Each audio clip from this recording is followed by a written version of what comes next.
Just to add in a bit more about the reason for this Wesak.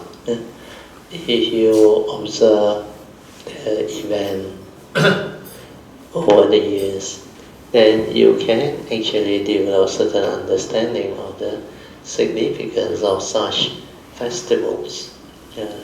Why they allow Wesak to be a public holiday, and the amount of goodness, wholesomeness, and economic activity that it can bring about. Because if you understand, usually Wesak can be occasion for many good things to happen. It reminds the Buddhist community to actually recall to mind the great significance of Wesak and develop the mind for spirituality and at the same time generosity, because Wesak is an occasion where you can go to temple, visit temple, and have your Buddhist activity and maybe gathering. So different people with different understanding or different stages of cultivation, they do different things.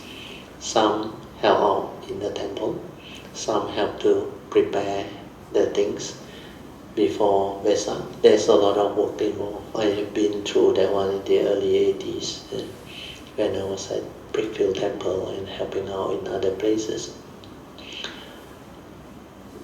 Apart from cleaning the temple, they also had to prepare for Wesak decoration activity and all those things. Then the monk also will have their duties. They had to prepare the yellow string, blessing string, and the blessing water, and also a lot of lightings, decoration, and things for the possession and all those things. Then of course it's also an occasion for Buddhists to perform generosity. Wesak is a very significant activity where a lot of temples actually make use of Wesak to allow devotees to perform a lot of wholesomeness. Apart from generosity offering, you can also help out in the temple. Then you can also help to maybe sell Dhamma books or give away certain Dhamma books that are free for distribution. Then it's also an occasion where a lot of devotees, especially the Sunday school, they also raise funds for the activity, and they can also have the morning chanting or increasing of the Buddhist flag, then chanting of the Buddhist chant and special chantings. Then it is very significant in the sense that there will be Dhamma activity, Dhamma talks. You listen to the Dhamma, you rejoice. Then there will be a lot of people actually patronizing the Wesak occasion. The stalls also will have their business. And most people will have their meals when they are there or buy back some of this for their family at home to share. Then apart from all this, some devotees, they also spend time meditating, cultivating, renewing their affirmation to go this way, to cultivate the Dhamma and all those things. Then there will be a great procession at night where you can see the people from all the various temples or various organizations that participate in the Wesak procession activity. It can be quite fun if you join one of these activities on certain occasion. For devotees, normally they will buy what they call candles, and also flowers or whatever. Then you follow the procession. Then the procession ride can be sometimes quite long, an hour or so, depending on which route you take. And There are also a lot of what they call other type of Buddhist activity that can give rise to understanding. Like most temples, they will display a lot of this uh, Sunday school drawing or murals, and sometimes the uh, Buddhist group, the youth group and all those things, they also have the Buddhist teaching put in the form of exhibit where you can learn. Sometimes the sayings, all those things, the quote from Dhammapada, and also some of the famous quote by the Buddha. And all the essential Dhamma, they are also being displayed or exhibited. So all this can give rise to a lot of understanding. Yeah. Then the once a year Buddhists who seldom have opportunity to learn about Buddhism can collect a lot of this booklet which are useful for new people who are new to Buddhism and the teaching. And if you go to a library, there will be more of this book where you can go and buy and then take back and read. Some are given free, but it's up to you to donate. So all these are also available. Then some of the other Buddhist organizations, they also have their store outside where you can go and have a look. There are also a lot of useful, especially Mahayana Buddhism. We used to collect quite a lot of this. Master was series of translated texts, and also you have the other Buddhist tradition, like Tzu, the abbot, Zhen Yan Pastor, she also has a lot of good books. Then of course the other tradition, Fokong and Akusan, and also other type of Buddhist organization who set up the stores and all those things. So these are the activity. Then normally on the Wesak you will see a lot of people wearing the white uniform. I don't know what you call it. I call it a uniform in the sense that they go to temple and devote themselves to some take 8 precepts, some take 10 precepts. And most people, because it's the 15th of the month, they will go for vegetarian, at least for the lunch, or sometimes lunch and dinner. It depends. Then usually the vegetarian restaurant will be full. So you want to go, either you go early or you go late. So these are the added significance. Of course, it has a lot of economic activity in the sense that those who are linked to this festival celebration, they will have a lot of good business transaction going on. And through all this fund that they raise on such an occasion, the people who donate also can rejoice. Then they can express their gratitude towards the Buddha for those who understand, pay their respect, make offering. These are all very meritorious. Then listen to Dhamma talk, Dhamma sharing. And sometimes if they have the ability, they can also help people to understand what the Buddhist teaching is all about and why is it special, unique and good. So all this can be very, very useful for the Buddhist community and for people who are new to the teaching, who wants to understand what this teaching is. So Wesak Day is an occasion where you can gather a lot of this. Then sometimes you want to help your friend who doesn't have much understanding of what Buddhism is. You say, you should come to the temple on Wesak and take them around and show them around. at least the introduction is very important. And sometimes if they have affinity to Triple Gem, they will feel very at home when they are there, and they like the occasion. So all these are the various possibility and benefits of understanding Wesak and going through this Wesak Day celebration. So this is the additional part that I want to share with you all, so that you all can have better understanding of what Wesak is. Yeah. Then for those who used to help out on Wesak, of course it's a full day. Normally before the Wesak you got to prepare a lot of things. And especially those who man the store, sell the food and all those things, you got to gather all those things.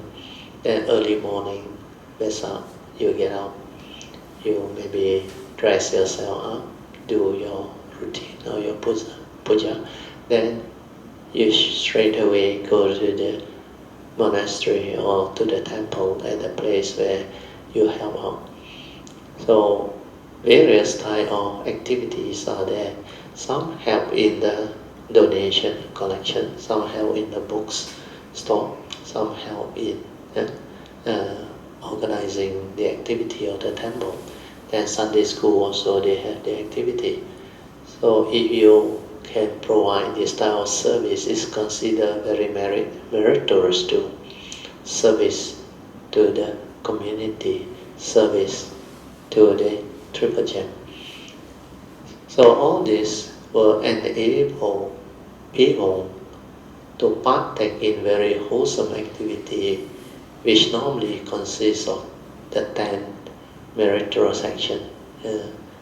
They can do dana, which is generosity, then they renew their precept sila, then they can sit for a while to do meditation or bhavana. So this is one.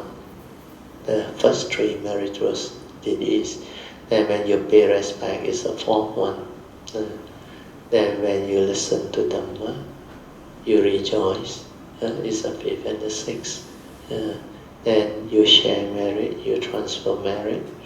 Then you provide service to the community.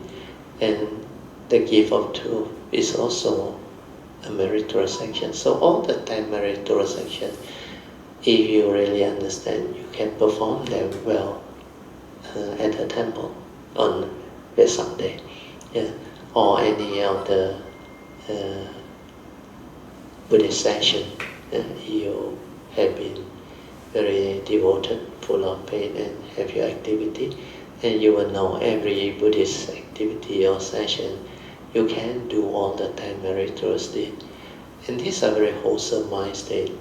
If we rise to faith, it's an occasion for us to express our good mind.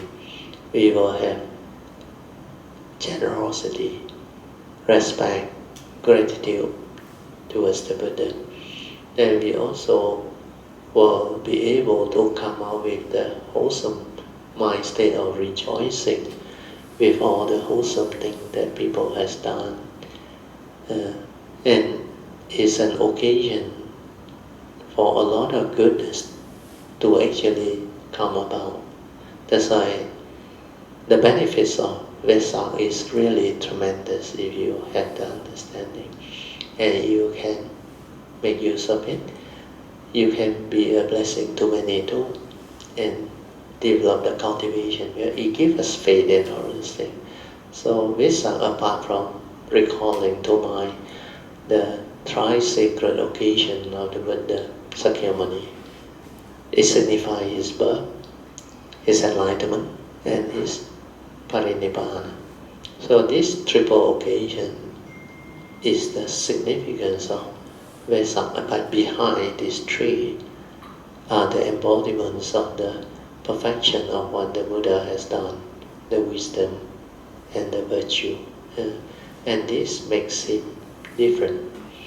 He is not only enlightened, he is fully enlightened, and he has this understanding that can enable humanity to actually break free from all suffering. it can lead to transformation of mind, leading to enlightenment in the here and the now. Then you get to understand life and live life to the fullest, very meaningfully. And life can become not only meaningful, wonderful. And in a certain way, after you have the understanding of the Dhamma, after you have developed the enlightenment, you not only understand life, you get to develop very wholesome mind states that give rise to a lot of joy, happiness, tranquility, peacefulness of mind. And through this, you can live the life of an enlightened being. They call it the third phase of Dhamma, Pativeda. Then life, take a turn. It's not only wonderful, it's really meaningful, beautiful. And when you get to really live life to the fullest, you can get to experience the great pristine and wonders of life and existence. And everything becomes so beautiful, so meaningful, so wonderful and amazing. So this is why we have great respect and gratitude towards the Buddha. He is a very unique being, very special. We can say at the time when he was born, when he arose, he is the wisest and the most virtuous living being ever to exist at that time. So recollecting all this can give you the faith, the understanding to determine strongly to walk this path of Dhamma, to cultivate his teaching and develop the requisite understanding and awakening, so that you can become different. You can be a blessing not only to yourself, to all your loved ones, and to all of humanity.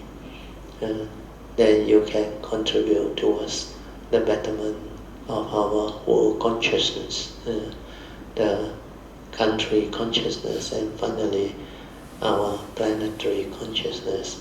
So this is purifying the environment, purifying the consciousness, purifying all the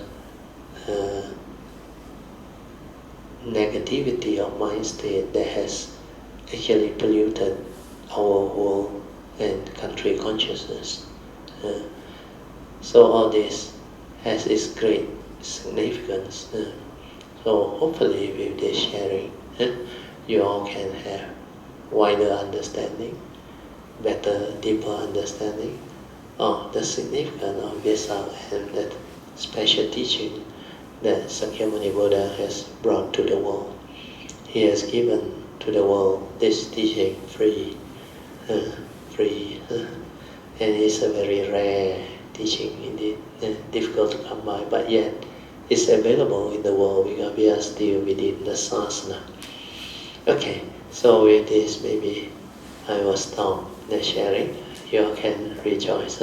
Sadhu, sadhu, sadhu. Okay, now we will come back to the actual Dhamma topic or sharing.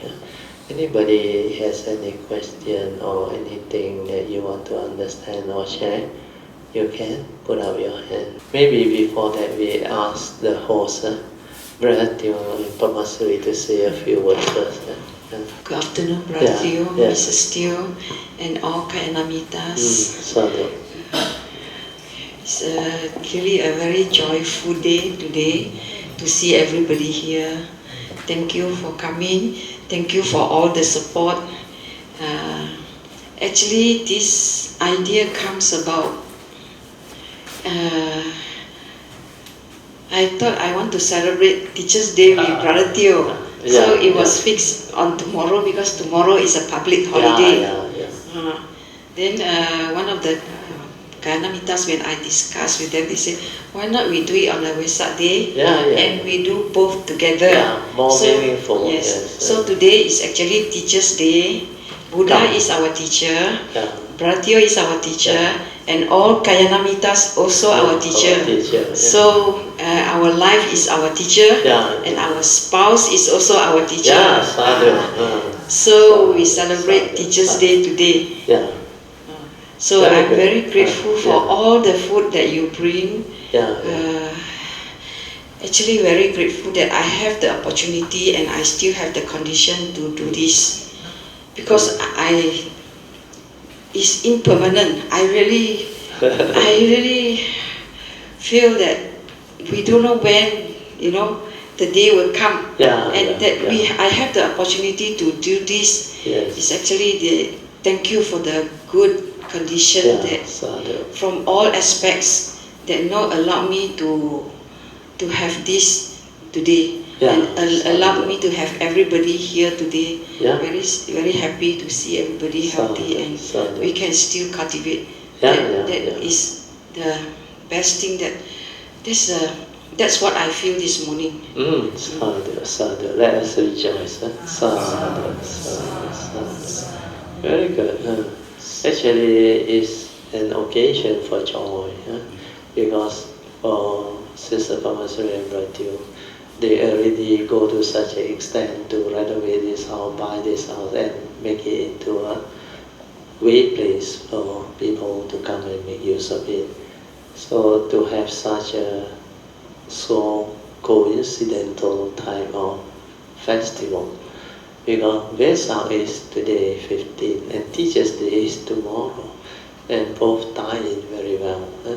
So she feel for us as cultivator of the way, if it dawned upon us to have such condition to allow us, especially Teoh and Sister Pamasuri and family, to host such an occasion with such conducive way place is really a great blessing.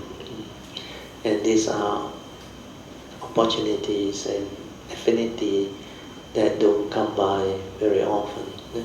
So we should really rejoice. Sadhu, sadhu, sadhu. I think I passed the mic to Brother Can, sadhu.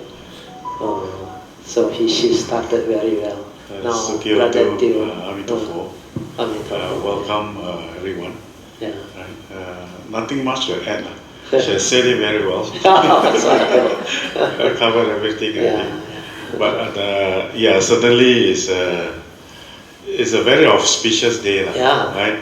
To have Wesak and Teachers' Day together, side by side. And timing is also wonderful. Right? We just open up, and we have not seen many of our Kalyamitas. For quite a while. For quite a while. Like NG and Brother Pang and Ingbi as well. That's all I have to add. Maybe we can get some updates from those who have not seen for a while. Okay. So you can nominate. So NG nominated the husband. Very good afternoon. Brother Teoh, Mrs. Teoh, and all Kalyamita. It's actually a very auspicious day today that we are able to meet, after so long. Almost 2 years plus. I mean, it's good to know that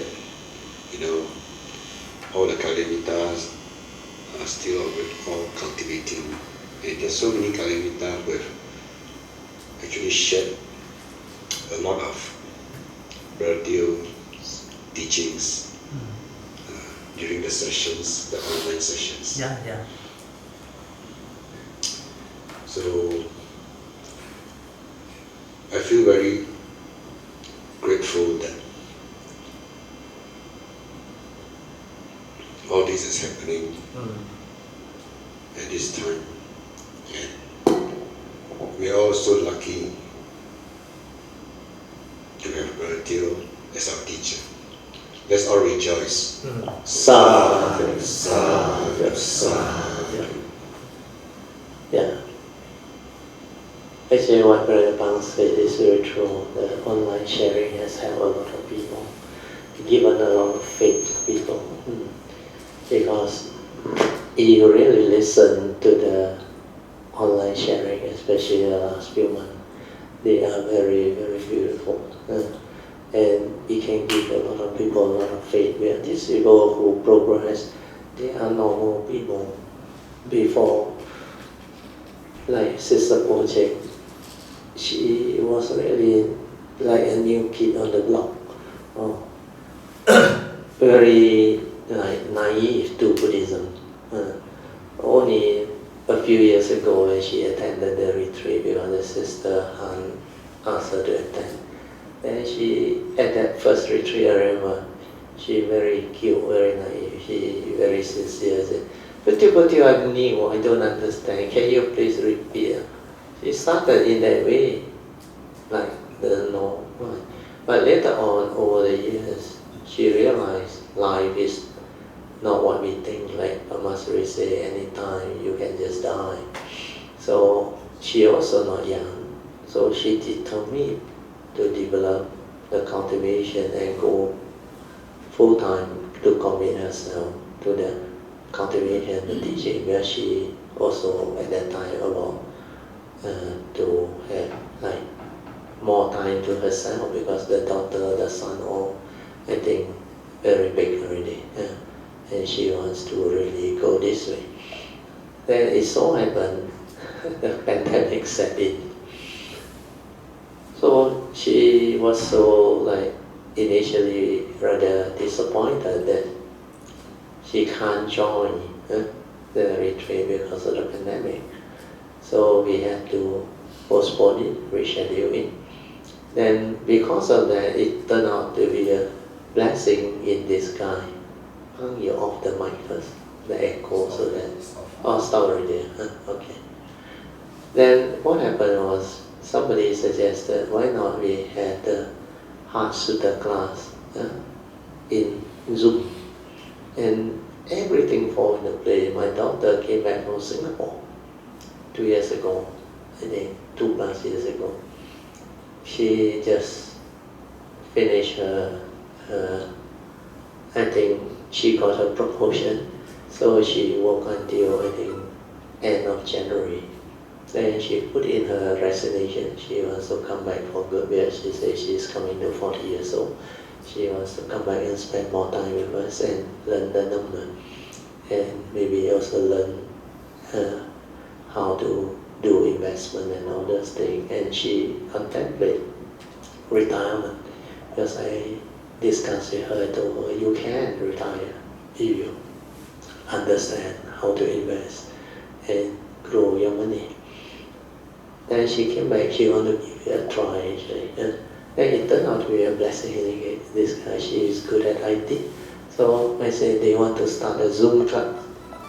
Yeah, she said she can set up an account, then get the Zoom to operate. That's how it started. Then over the first 8 months, we did the Heart Sutta class. We stayed out 8 or 9 days. During that time, Ocheng actually benefited a lot. A lot of things that during the retreat, he just like, within the 8-9 days, for her, it's like something very new and so much to absorb, not easy. It's like a new sponge, although can absorb, but not easy to assimilate them and develop understanding. But over the 8 months, topic by topic, chapter by chapter, she absorbed very well. And she developed the understanding. That's why she just follow instruction and just do. Especially the 5 daily contemplation, then contemplation on death, then the opportunity, the opening verse of the Mahayana Sutta, that one actually touched her heart. Then she determined to go all out and cultivate. That's how she just follows simple instruction, relax, maintain awareness. Don't try to know, don't try to do that. Suddenly the thing went in. And the thing that happened, she also was so confused. Initially, like, she knew it was something very wonderful, but how come it can just happen like that so fast? And she progressed very fast. Then her mindfulness take off after she decided to follow the daily religious routine followed by the 4 basic vows, the Bodhisattva, and then yellow card. She really commit to memory, develop the understanding, and chant them. So after that, she progressed, she transformed, and a lot of things just happened. And she like very cute. She described the thing in her own words. But for people who understand, they know this is what the cultivation is. This is what will happen if you cultivate accordingly. And through the sharing, you also come to know her life completely changed. Now she look at life so differently. The way she do things so differently. Like she say, go to like our Pasamalama, go and buy fruits. He said, when you do it with the Dhamma, so mindful, it becomes so different now. There is so much joy in buying fruits and doing all these things. Everything becomes so different. The clarity, the understanding, the joy. Then the Dhamma starts to unfold. She starts to see things very differently on her own. Because the insight that comes with her mindfulness and sati development actually transform her to develop the understanding of the deeper meaning of my sharing. Then a lot of things just happen. That's why she keep on having the joy. Then whenever she attend the online class, she start to share. Then you see how all this become possible. Then until recently, of course, she went through a very, very great test, very severe test. For those who may not know, it's very traumatic, like she put it, not easy to go through, because somebody is so young, and after getting married with all the joy, can just suddenly heart attack and pass away, just like that. And it's like a shock to many people. How many people can understand and cope with it? So not easy. But out of love and compassion for her daughter and her son-in-law who passed away, she developed the understanding and do what she has to do, following what I advised in the past. He said, need to ask for forgiveness, ask for forgiveness. Even Eric, recently the sharing, Eric, the cancer. When I say, as long as you have faith, sincerity, then silence your mind, then develop wholesomeness, then everything will be okay. Or she go and also ask for forgiveness. See, he also knows that it's significant and important. That's why these 3 understanding very important. Like the Buddha said, whatever happened, there are causes and conditions behind. And what is it? Because the Buddha, under the 5 daily contemplation, he said, we are all born of our karma. And to our karma, condition is supported by our karma. We are what we are because of. So it's definitely related to karma. Where your life is born of your karma, and to your karma, condition is supported by your karma. And you are what you are because of your karma. That's why he said the first thing is to ask for forgiveness and say repentance. Repentance means from now onward, you vow not to repeat all this coming negativity, then bring about all the negative karma, the coming repercussion and all those things. So asking for forgiveness followed by repentance is very important. Then you invoke power of merits for turnaround. For that one is very important. To do that, you must have the merits. And to have the merits is very easy. Follow the advice of the Buddha. To avoid all evil, you keep your precepts. Then cultivate wholesomeness, you cultivate Noble Eightfold Path, the first 6 path factors. Then finally, purify your mind to develop wisdom. You develop the awareness-based meditation. That's what she did. And she just progressed like very fast. She just developed the transformation and the understanding, and it's not difficult. Like she shared with a lot of Every she wants to give faith to you all. She said, yeah, I can do it. Everybody should be able to do it. Where she also started so new, without any past understanding. Actually, she didn't know that the clean slate without any conditioning from past practices. Also, she don't have the past karma with that karmic obstruction of cultivation. That's how she able to like a clean slate, listen attentively and follow, and she benefited and transformed. A lot of other Kayamitas who actually already very long with me, their problem is the karmic obstruction. Because your conditioning from your other method, techniques and training of other traditions, that one actually stuck inside your karmic consciousness. And without you knowing, it has become the habitual tendency inside there to think along that line and to get yourself entangled. So you find it very difficult to reverse all this because like I used to share with Gina when she asked me all this question. Yeah, in the past, you all have been promoting such teachings and maybe method and technique and cause people to lose their way, but you didn't know at that time. You think this is vipassana and this is what should be done. Then you even bring books and donate and get it like promoted and all. So because of that, karmic is you reap what you sow. You give this thing to people, people get trapped, entangled.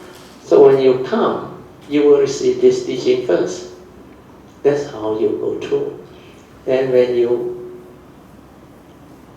develop better understanding and condition from the new understanding that you receive, then you must determine to have this new understanding so that you don't fall back to the old way. Then from then onward, you will become different. And you can check for yourself. The old way are all thought-based meditation, cannot free your mind, cannot transform you. And most people who have done the cultivation, they know. Thought-based can never free you. No matter how you progress, you can go to retreat in and out, cultivate for 30 years, 40 years or what. But when you come out into society, into life, you realize you are back to square one. Nothing much has changed. The only thing that has changed is when you are at the retreat, you feel more calm, more peaceful, and like you have progressed. But the moment you come out of the retreat, you are back to your mundane activity again. Then the heedfulness cannot carry through. Your daily mindfulness is not developed. The understanding of sati and awareness is not developed. And because of that, the moment you are back to society, life or career, you cannot cope. You realize you still have fear, you still have worry, you still have anxiety. Then you realize all the Dhamma knowledge that you have actually cannot manifest into reality to change you. Then you realize something is not right. So all this is happening, and I have heard a lot of people told me, after I share all this, they come and see me, they say, but you are right. I think Clan also a few, I said, Teoh, I'm one of the 30, 40 years already in the Dhamma, practicing all the so-called vipassana. They say, like what you say, I cannot deny I still have fear. I still have worry and anxiety, and I still don't know what death is. Who am I? What am I? I don't understand. I have all the theory, but it doesn't help me to understand things. So even the fourth noble truth, the three tonguing, they are so simple but not easy to comprehend, to break free. The egoic mind, the sakayaditi, the self-delusion, not easy to root out. A lot of people thought they know. Yeah, nonsense, not me, why worry? But when the first noble truth reality hit the time, everything, the knowledge doesn't help at all. They start to feel the fear, the worry, the anxiety. Then the thought keep on manifesting. How come like that? How come I still affected? How come I still have emotion, anger, fear, insecurity, unhappiness? So all this is a result of the thought-based cultivation. When you lack understanding, when you lack all this, you will end up that way. So we should appreciate what we have as condition for us to learn, because you can see from all this Kalimita who has recovered and transformed. These are real proof, and all these people, most of them I don't know them. I don't know them. They come from all type of different background. Like Eric Tam, I also don't know her. I don't know him. Hu Cheng also. At that time, I don't know her. Then there are a lot more other Kayamita that turn around. You all know even Alicia in depression for so long. And she is the one that has completely come out of it without having to go back to see psychiatry, take all the medicine or something. And she is a living proof of how she learned. She just chased after the Dhamma talk. Then also like Pocheng, follow instruction and just do. Of course, in a way it was clean slate, but a lot of coming from the past. The coming obstruction took her a long time to clear, but she finally understands and clear. It's only with understanding you can root it out. Until you see the real Dhamma. The real Dhamma is wrong thought. What constitutes wrong thought? That's why it's never taught. Of course, they will tell you thought that have the evil roots of greed, hatred, but what are they? Because she went through depression, she knows what are they. All those thoughts that make her miserable last time are all the wrong thought. The unhappy thought, the selfish thought, the negativity of emotion type of thought, the jealousy, the hatred, the deep resentment and all those things. And why the thought question, why people cannot understand me, why people treat me like that. Because when you are in depression, that cocoon of thought, negative thought, keep on spinning until it becomes like, it's like a cocoon, that cocoon you, then you only like a tape recorder, keep on repeating all this, and cannot come out, because this is coming. That's why to come out of it, you must have the understanding. That's why the first day she came to my Tuesday class, I remember. First time I saw joy in her face, where she sees that God light at the end of the tunnel. When first time I shared the Four Noble Truth, the first and second Noble Truth, then she realized there is somebody who understands what she goes through. Well, when I talk about those suffering, it's very familiar, she has gone through it. Then the simple understanding that I add on is, our life, we choose to live it with understanding. If we choose to be happy, we should be happy. Why are we unhappy? When we hold the key to our life destiny. To be happy or to be unhappy is entirely our choice. So choose to be happy. That's why after she understands that all these are wrong thoughts that condition her suffering and misery, so she determined to cultivate the opposite, the wholesome thought. Try to develop wholesomeness of mind, goodness of mind. Be friendly to people, be kind to people. Think the right thought, means no more negativity, no more blaming. Then accept all this as coming. Then ask for forgiveness. Then invoke power of merits to turn around. So all this, after she did, the ulcer also recovered, the sickness, the whatever, depression, as a result of those wrong thoughts becoming a cocoon of depressive thought. They call it intrusive, oppressive, and what? OCD. OCD. Where these are depressive person who enter depression. So when you have OCD, all these things are there, actually entangling you and trapping you and creating all the wrong thoughts. So without the number, you cannot reverse all this. That's why she starts to understand. And when she starts to do all those things differently, she recovered. Then when she recovered, she became even more amazing.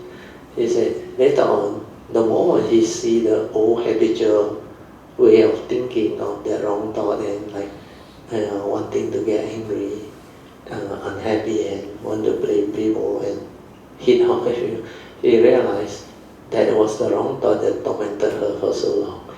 Then he straight away tell the thought, and now, for 16 years you have done enough damage.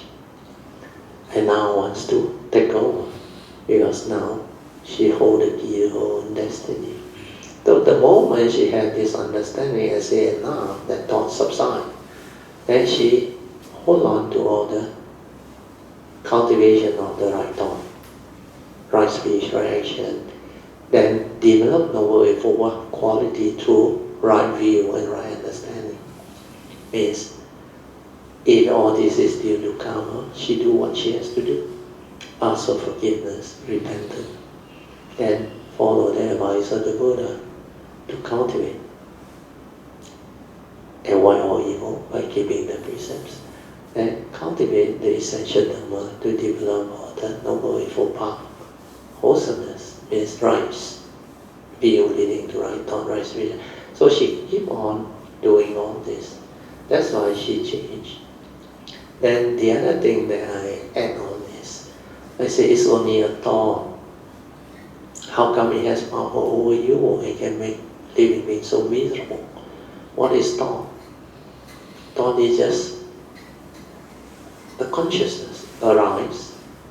You input the content, then it passes away. It comes and it goes. How come it has power over you? It is because through delusion, ignorance, psychiatry, we give meaning, we grasp, we cling, we hold, we believe the thought. You believe the thought before you are enlightened, you will get yourself into trouble. Because before you are enlightened, you have delusion. The evils are there. So you cannot believe the thought, because you believe the thought, this thought is respond to memory from your actually memory. That's why acting according to memory is not acting at all. Yin Chan come. We are in the midst of it. You can join us. Yes, I do. So all this, if you start to develop the understanding, then you will know how to develop the cultivation.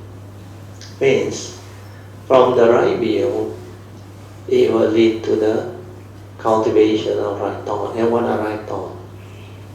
These are your goodness, your wholesomeness, your gentleness, your kindness. So do something that is helpful to society, to people, to others. No more negativity.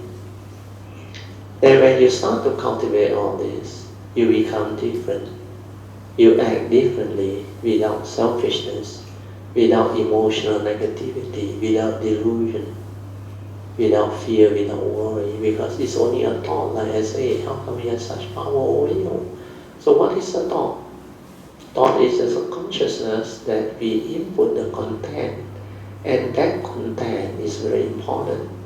If you don't have Dhamma understanding, the only instrument you have is your memory.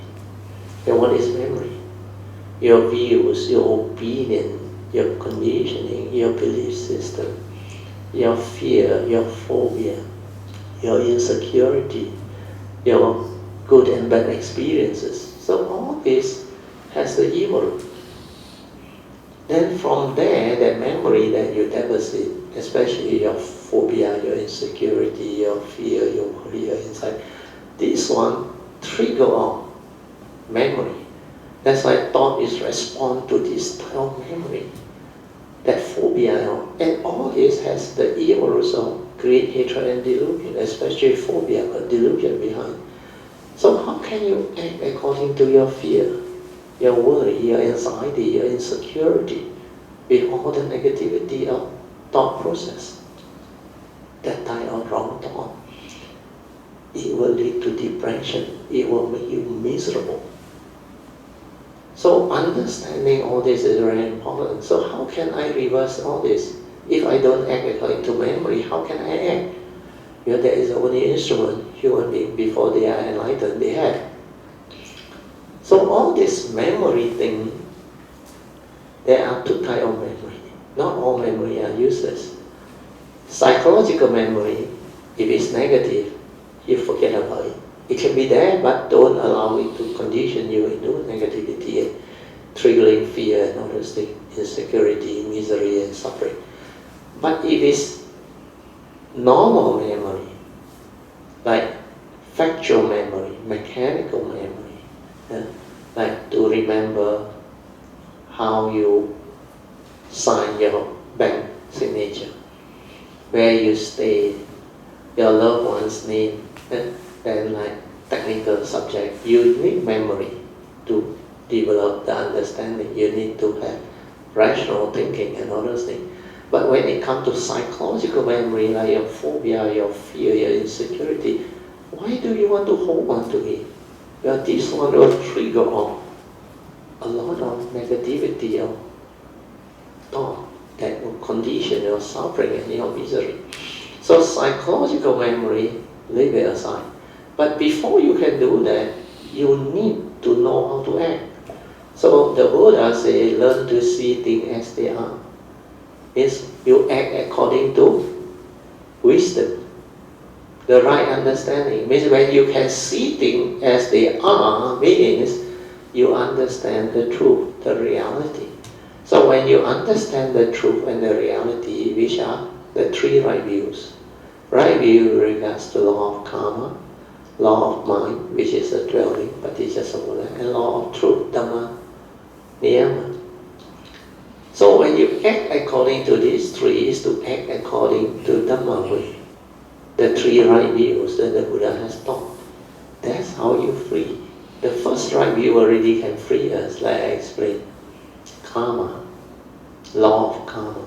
If we know we are all born of karma, heir of karma, conditions, so we are what we are because of karma, then we know how to act. Because whatever happened, there are causes and conditions behind, very likely is karma. So if I know it's karma, I don't blame anybody. I don't get unhappy, I don't become miserable, I don't go and project my thought to develop the fear. But all this will not help me. What I need to do is to accept the reality that this is from the past karma, happened already. This is a reality I have to accept. Then I act, I move. How do I act? I do what I have to do. I act according to right view, Dhamma understanding. Means law of karma, if I need to ask for forgiveness, I ask for forgiveness. If I need to repent, I repent. So that is the first thing you must do. Then when you repent, you must determine not to repeat all this. Which means you have to follow the advice of the Buddha to avoid all this negativity. That's why you avoid all evil through cultivating precept, cultivating mindfulness, heedfulness, understanding what constitutes evil. Then only you can cultivate right thought, wholesome thought to reverse all this. This is how you do it. Then finally, of course, to silence your mind, to develop awareness, stabilize it until it is in the state of samadhi, which is the mind is unwavering and unshakable. So the mind that is unwavering and unshakable is very important. its mind is collected and unwavering, so that it can see things as they are. It will not waver and become fear, become worry, become anxiety. That is how wrong thought went in. When you can see things as they are, means you can see the reality. Happened already, like car accident. You blame your son, your children for the accident, no use. You blame others, no use. Do what you have to do. Need to report to police, report. Need to claim insurance, claim. Then move on. That's how you do. Spiritually, it's the same. You do what you have to do. Need to ask for forgiveness, ask for forgiveness. Need to repent, repent. Then determine not to repeat this. Then follow the advice of the Buddha to avoid all evil. By keeping the precept, evil, do it. Then develop mindfulness and heedfulness to understand what constitutes evil and to see them, so that when they arise, the wrong thought that has arisen, apply the four right effort. Right effort to abandon them, then the 5 ways to abandon them we have gone through. Think of the direct opposite, wholesome thought.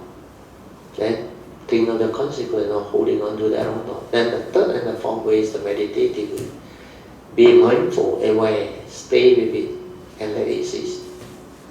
Then you know this wrong thought is dependent originating, condition arising, cause it's not intrinsic in you. Which means fear is not you, anger is not you, hatred is not you. All the negativity of mind state is not you. They are not within your intrinsic true mind. Your true mind has none of all this. These are wrong thought, conditioned by your wrong view, wrong understanding. That's why when you see this in the meditation, then you realize, I don't need to do anything. I just have to relax, maintain awareness, and stay with the emotion, stay with the wrong thought. Then, like Krishnamurti said, the very flowering of that thought is the very ending of that thought. Means no more wrong view, no more wrong thinking. That's why that wrong thought cannot manifest. That's how it ceases. And when you see it ceasing in your heart, you realize, anger was never me, fear was never me. I don't have to do anything. Why do I delude the ego and say, I still have fear, I still have anger? After so many years of retreat, meditation, I still cannot overcome fear, worry, anxiety. I still have craving. What is all this? These are delusions. When you understand that they are not you, your problem is gone. You don't have to do anything. That's why I say don't try to know, don't try to do, just maintain awareness. Then everything will cease. Then after that, you have to understand why it ceases. That's why the Buddha said, trace the origination factor. That is what you do under Dhammanupassana. The first set of Dhamma, the mindfulness of the 5 mental hindrances. When there is anger, you must be aware. Then when anger has ceased to be, you must be aware. Then how in the future this anger cannot arise anymore. So mindfulness with the 3rd and the 4th way is to cultivate with that first category of Dhammanupassana, category of practice. Like let's say your fear, your anger. When there is fear, there is anger. What must you do? Stay with it. Be aware and let it cease. After it ceases, what happens? You come to know how the arisen mental hindrance ceases to be. It ceases to be by what? By not doing anything. Understand now? Means no more delusion. Then you will also come to know through the 4th way by tracing the origination factor. How did fear arise? How did anger arise? It's always through your senses. Either you hear something you don't like, or through memory, or through what you see. Then you realize at the moment of seeing, there is no yoniso manasikara, means wisdom at the moment of sense experience, means the Dhamma understanding is not there. That's why you deludedly grasp, stir, and get angry because of your wrong view, your habitual tendency, your memory, your condition, your belief system. Because you hold on to the memory that this guy last time cheated you, did all this to you. That's why you hate him. So all this will allow you to trace the origination factor. Then you know anger and fear, all this negativity of my state, they arise through wrong understanding, through wrong view. I perceive them with negativity through my memory.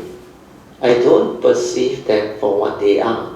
If I perceive them for what they are, then I shouldn't have any problem. They are just the way they are. Selfish people do selfish things. Angry people do angry things. Deluded people do deluded things. They are just the way they are. If I can have this right view, yoniso manasikara, and be at peace, like the Buddha said, whatever that arise, there are causes and conditions behind. Why I want to blame? Why I want to think of all the negative things and become unhappy over what happened? No need. They are just the way they are. The world is the world. Condition like that, things will like that. This is what is. The reality is. Causes and conditions set, it will be that way.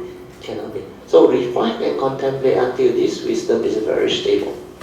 When it's very stable, at the moment of sense experience, this one, Sankara Anicca, Sankara Dukkha, so cease. These are wrong thoughts. Enough, like what Alicia control. It will cease. Then you realize the Satipatthana Sutta, the Dhammanupassana, the first category of practice is very true, like the Buddha said. When you cultivate awareness-based meditation, you will come to know how the unarisen wrong thought, which can be fear or worry or anger or anxiety or insecurity, comes to be. So it comes to be through your memory, your views, your opinion, your conditioning. You are not acting according to Dhamma understanding, you are acting according to memory, which is all the wrong view, wrong thought, before you are enlightened. So once you trace this, then you come to know, no wonder living being cannot free. No wonder all the thought-based meditation people do cannot free them. Because their memory is very active. Their views, their opinion, their conditioning is so strong. Their belief system, they will argue with you until the cow comes home. They will tell you, but these people do this to me. You mean accept him for what he is? He said, the hell with you. Because this is what mundane mind is. This is what memory is. They don't know there is an instrument called awareness that can see things as they are and awaken and transform them. So when you have this ability to trace the origination factor, then you realize, oh, like the Buddha said, you will come to know how the reason, mental hindrance come to be. Then you will, after tracing the origination factor and doing the third way, you will also come to know how the reason, mental hindrance cease to be. How does it cease? By not doing anything. By not allowing the wrong view from the memory and the conditioning to come in. Means you at peace with it, aware. Then when the condition from its stirring and movement cease to be, like Krishnamurti said, the very flowering of that thought is the very ending of that thought. Will actually allow you to have the wisdom to see clearly. Anger was never me. Fear was never me. They are dependent, originating, condition, right? They come and they go. And I silence my mind, it ceases. That's why silencing my mind, or your mind, is to realize your true mind, which has none of all this. Like Huineng said, but like we, originally there was nothing. Where can the dust align? The dust are duality, wrong thought. They align because of your wrong view, where you give meaning, you hold on to them. So after you have done these first two, when you come to know how the unerased mental hindrance come to be, then how the erased mental hindrance is to be, Finally, when this wisdom stabilizes, you realize in the future, it cannot come out already. Why? Because this mental hindrance cannot arise, it's because of your wisdom, your uniso manasikara. Your wisdom at the moment of sense experience, you already have the right view, the right understanding. That's why every moment of sense experience, you just smile, you just laugh. Think it's just the way it is. Ta. Condition like that, things like that. Then all the words of the Buddha become so meaningful. Yeah, the world is the world. People are just the way they are. See things as they are. Everything falls into place. Then you realize this is the Dhamma that the Buddha is teaching. Not through all the knowledge, the views, the opinion, and the conditioning, and the analysis. When you use thought to analyze, you get trapped in thought. When you use thought to reason, you get trapped in thought. Where thought can never see beyond thought. Whereas the Dhamma, which is awareness based, is beyond thought, beyond mind. Where that one can see the wrong thought, can understand how wrong thought comes to be, can trace the origination factor. All this is no longer in the teaching, no longer taught to people. That's why they cannot develop the understanding and free their mind. That's why thought-based meditation, you like it or not, it's a dead end. You can never come out of it. Okay? So with this, hopefully it can help many people. Let us rejoice. Sadhu, sadhu, sadhu. We should thank Pang and the others for coming out with the condition for all this. Like he said, he appreciates the sharing. Really are so beautiful. And when you can really have the faith after listening to their sharing, and you yourself go in and cultivate, you really can free. And Allah can free. In fact, those who follow me for so long, they know a lot of people with very severe depression, problem in life, or they come out of it beautifully. So this is the beauty of Dhamma. And now with the website, everything is there, and all the sharing are there. So you should thank all those who make all this possible.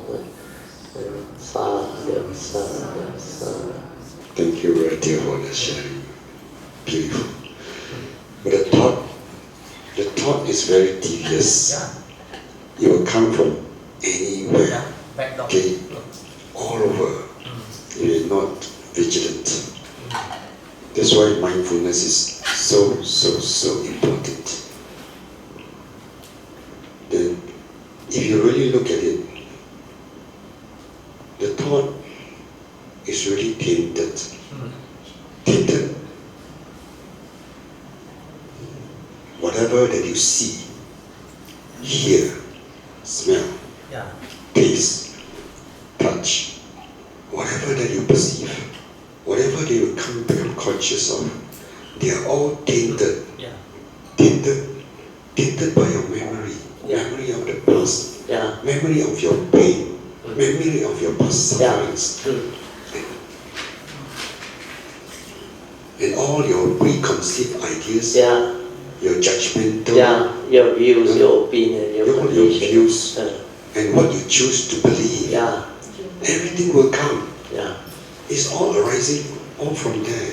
Memory, And you really trace it back. You accumulate them there.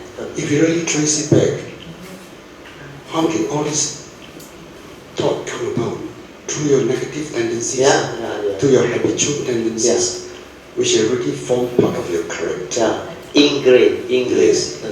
And all this is karma related. Karma related, Because you did all this to people before, so now it hit back.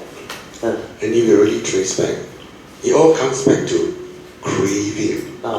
Craving to be, and craving not to be, and the craving for sensual desires, sensual pleasures. So to actually cultivate, you need mindfulness. Without mindfulness, you are like blind. You cannot start, you cannot proceed. You totally don't know what to do. That's why the Buddha said heedfulness is the path to the deathless. The heedful never die. That statement, Dhammapada verse 21, is so powerful. Without heedfulness, you are as dead. That's why heedlessness is the path to the dead. The heedless are as dead. Wake up to this statement. You have to strive on with heedfulness. Means what? To be heedful is to be ever mindful. And most people who start and do meditation, they don't even know what is mindfulness. How can they develop the mind to be ever mindful? That's why they cannot do it. And to be ever mindful is just the beginning of heedfulness. After that, when you have this ability to be ever mindful, use that stability of mindfulness to cultivate the meditation as taught by the Buddha. That's why constantly meditating means cultivate Noble Eightfold Path, reflect on it, contemplate into it, and develop the cultivation of the Noble Eightfold Path, like what we went through just now. That's why without sati, you cannot start. Without sati, there is no heedfulness. Because without sati, you cannot be mindful. You cannot stabilize it to be ever mindful. So how can you be heedful? And if you are not heedful throughout the day, most of the time, the Buddha said you are as if dead. You don't stand a chance at all for spiritual understanding and awakening.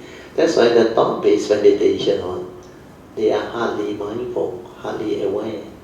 How can they penetrate? They can have maybe fantastic meditation through one-pointedness, through concentration, through absorption. They control the mind, they focus the mind, they kill everything to one point. Then energy build up, develop jhana, and develop all the psychic ability. After that, what happens? You still have to confront old age, sickness and death. You still have to confront your fear, your delusion, your ignorance, your evil result, greed, hatred and delusion. How can you free? You can't. Without wisdom, you can't. The only thing that can liberate your mind is wisdom, which is Dhamma understanding. The three right view. Accept the law of karma and understand what constitutes karma. Very important. We are all born of karma, heir to all karma, conditions upon. We are what we are. So because of that, karma is almost 100% of your life. And you cannot avoid that whatever happens in life is all karmic related. That's why that right view has to be there. So whatever happens, come to terms with that reality, accept it first. Accept doesn't mean don't do anything. Accept means don't react, don't get angry, don't come out with the projection of thought and become unhappy over it and become emotional over it. Well, all this will not help you. No amount of fear, worry, anxiety, sorrow and lamentation can help you. It will make you worse. You enter depression and you may commit suicide. Your suicidal thought will come. But when you accept through an understanding, means with right view, then you can come to terms with that whatever incident or situation that has a reason. Then you tell yourself, okay, whatever happened, it has something to do with my karma. If people take advantage of me, cheat me, deceive me, or cause suffering towards me, what should I do? Well, this is karma. In the past, I must have done this to other beings. Now I reap what I sow. Do good begets good, do evil begets evil. So in order to avoid all this, I must do what I have to do. So I follow the advice of the Buddha. If I need to avoid all evil, I avoid. So to avoid all evil, I keep my precepts. Then if I need to ask for forgiveness and repent, to break down my karmic obstruction so that I can move, I do it. That's why asking for forgiveness and repentance is a very big topic and cultivation in the Mahayana. The Theravada mentioned about it but didn't emphasize much. Because in the Mahayana, they always ask you to repent. They not only say, ask for forgiveness, repent. Repentance is a better word than forgiveness. Asking for forgiveness is like some people say, okay, sorry, I don't mean it. But inside there, they don't really forgive you, understand? This is sorry. But repentance means you repent, you are not going to do it again. So do what you have to do through the right view is very important. You need to ask for forgiveness, And after that, you need to avoid all evil, follow the advice of the Buddha, keep the precept. That's how the teaching come about. Then you cultivate wholesomeness through cultivating mindfulness, leading to cultivation of Noble Eightfold Path, which is heedfulness. To be mindful, stabilizing it to be ever mindful. They use it to cultivate Noble Eightfold Path. That is what heedfulness is all about. Then finally, purify your mind. Awareness-based meditation, silence everything, to trace the origination factor, to see the truth, the reality of all this mind state, or emotion, or wrong thought. Then when you silence, aware, through that silence, it ceases. Then you realize the wisdom you awaken. All along, we have been deluded by the thought. When thought ceases, there is no view of right and wrong. Like Huining said, originally it was empty, nothing. Where can the dust align? Why you go and create a wrong thought and let it torment you and make you miserable?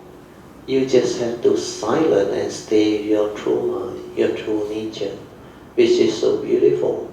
And that mind is the unconditioned tranquility, stillness, before the arising of the thought, before the stirring of the mundane mind.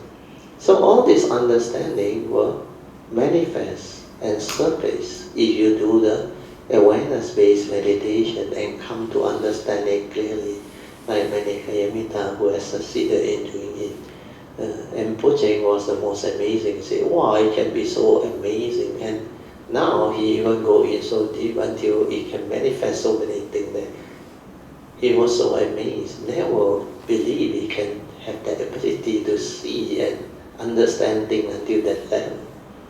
That is what that true mind is, the nature is. It's capable of wonderful things. But these are not magic or psychic. These are byproduct of your cultivation. That nature that has this stability of awareness and mindfulness can see things as they are in a very mysterious way and amazing way, because the awareness of the true mind and the pure mind is so fine that the mundane mind cannot touch it. That's why it can see truth, it can see reality, it can see beyond what normal people can see. That's why it can see things as they are. It can move very fast. Whatever the phenomena is, it can be with its specific phenomenal awareness and spacious awareness without center. All this become possible.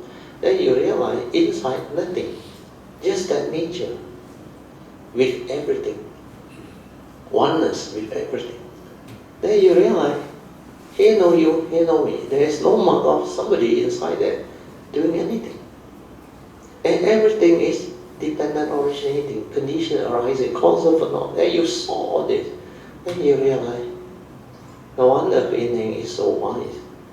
Then you start to understand why no mark of a self, no mark of others, no mark of Dhamma, no mark of everything. Then whatever you hold on to is a mark. That is what the mundane mind is. Mind is a forerunner of all things. When mind arises, all things arise. That's how it happens. So with that understanding, everything clear up and becomes so beautiful, so deep. It like dawn upon the cultivator. Suddenly, the nature shine forth and illuminate the five skandhas so clearly. like Kuan Yin Bodhisattva mentioned in the Heart Sutta, when she was contemplating or cultivating the Prajna Paramita Sutta, she illuminated the five skandhas and realized that they were all empty. That's how she penetrated. After that nature, see all this so clearly, that's why it can awaken. It can become like that. And that one, the thought base cannot do, which they can't even touch it or even go near it. No way. So that is the beauty of the awareness-based meditation, the true sati, leading to ever-mindful state of mind that can live life to the fullest and can see things as they are, that can insight into phenomena and awaken to the universal characteristics of anicca, dukkha, and anatta. Anicca is impermanent, dukkha is the suffering state characteristic, and anatta is the empty nature and non-self nature of all phenomena. That's why that three characteristics of nature, anicca, dukkha, anatta, is very profound, and it is very, very important to have that insight into that universal characteristic and awaken. Then the mind that has that understanding and the awakening, which is the wisdom, is no longer deluded. Then whatever arises, it will know. Sankhara anicca, sankhara dukkha, dhamma anatta. That is it. Then later on, no words. The moment you see, you understand, it subsides. Then you can live life to the fullest. The third phase of Dhamma, Pativeda, becomes possible. Then life is meaningful, joyful, wonderful, everything falls into place. So this is what the teaching is all about. Not all the theoretical thing that you read from the Dhamma book. That one don't explain or even mention any of all this. Because those are knowledge-based and mostly thought-based. Is incapable of the true awakening. So hopefully, with all this, today's sharing will help a lot more people to penetrate deeper and develop more stable understanding. And this will transform the Kayamita consciousness so that the next time we have the retreat, it will be very beautiful. Sadhu, sadhu, sadhu. Brother Teoh, Yeah. good afternoon. Yeah. In one of the talk you mentioned to free our desire, greed, wrong view, all these things, we cannot suppress the thought, you see. Instead, we should understand the anicca, dukkha, and anatta. Only then we were able to free from all these greed and wrong thought things. But the thing is, like for us, like especially like for me, whereby I'm still, haven't stabilized as sati and haven't developed the direct seeing into this anatta, dukkha, and anicca. And how should I, able to do that? Is it? Okay, thank you for the question. Sadhu. You all can understand what he's trying to answer. Maybe there are some who may not understand. Because in the sharing, I used to say, when you cultivate the Dhamma, you cannot cultivate using your thought, your emotion. Because most people have this delusion. Even they claim to have done vipassana or the jnana knowledges, the insight knowledges. And some they believe they already first stage of sainthood or second stage of sainthood or even third stage of sainthood. And sometimes they may think they already arahant or whatever. I mean, maybe some of the cases may have its own merits, I don't know. But most of these people somehow they go through thought-based meditation and they don't really have the true understanding. That's why what they develop is through their thought process, the memory. They say the teaching is very clear. When you can root out your greed, hatred and delusion, means your ego root is no more. Then what happens? Means you got no more craving, correct? No more selfishness, no more anger, no more fear. But then they realize, after the retreat, when they go back to normal daily life, they realize there is still greed, there is still selfishness, there is still fear, there is still anger and emotion at times. So what is happening? What is happening is they use thought to reason, to analyze. They say, after so many retreats, so many years of cultivation, I still have fear, I still have anger. So what do? The obvious thing is what? Don't want to get angry, isn't it? So who don't want to get angry? The thought don't want to get angry. So that's how suppression comes in. I say, they suppress their emotion, their anger, their fear. They say, Yan, don't want to get angry. Yan means what? Be patient. But that one is suppression. That one is not the real Kanti. The real Kanti is patient endurance with wisdom. This one is without wisdom. They try to use Dhamma knowledge to act like an enlightened being. No matter how people disturb them or under whatever condition, if nobody around, maybe they allow it to come out. But if got people around, they pretend, okay, no problem. Okay. That is suppression. But inside, still bosong, understand? Very angry, very unhappy. The emotion is still there. That's why I say you cannot lie, you cannot cheat. When you have them, means you have them. But these are basically human delusion. The egoic mind that function with the Sakayaditi will have that problem. That's why Chin House Christian is, he got what I said, unless you have penetrated with the silent mind and awakened to the three universal characteristics of anicca, dukkha and anatta, you can never root it out. You will suppress. Because that is the only way you know how to do it, with the thought. With the thought can only through reasoning and analysis tell you, you must not have anger. Then, try not to get angry. Try not to have fear. Then trying is by the thought. And the thought that wants to do away with that emotion is still a thought. So how can thought go beyond thought? You can't.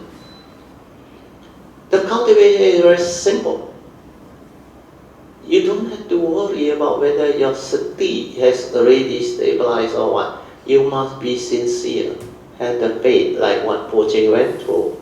Just relax, maintain awareness. Don't try to know, don't try to do. Don't try to be eager about whether you have progressed or not, whether you have done it. Forget about all those things. All those things are the thought that come back through the back door. Through the subtle mental manifestation. Why you want to know? Why you want to do? That's why I say relax, maintain awareness and stabilize it. Then daily mindfulness, throughout the day, maintain awareness. Like just now we break for lunch. Maintain awareness. Whatever you do, maintain awareness. Initially you have to train. That part is, you cannot escape. You don't want to train it yet. You want to use the thought and transcend thought. Okay, you can't. You have to go beyond thought. So what you need to do is, you must understand all these are still product of thought. Product of thought will have the analysis and the reasoning, like I used to tell Saul. still the thought. If you want to know why still like that, last time the customer, why I still song, get angry, react, means he want not to have those emotions, but it's still the thought, because he actually did it until he has the sati already, but he still can't overcome the habitual tendency that keep on wanting to know and wanting to be perfect. The perfect is not through all this reasoning. The perfect is an understanding. When you understand, you awaken, it ceases.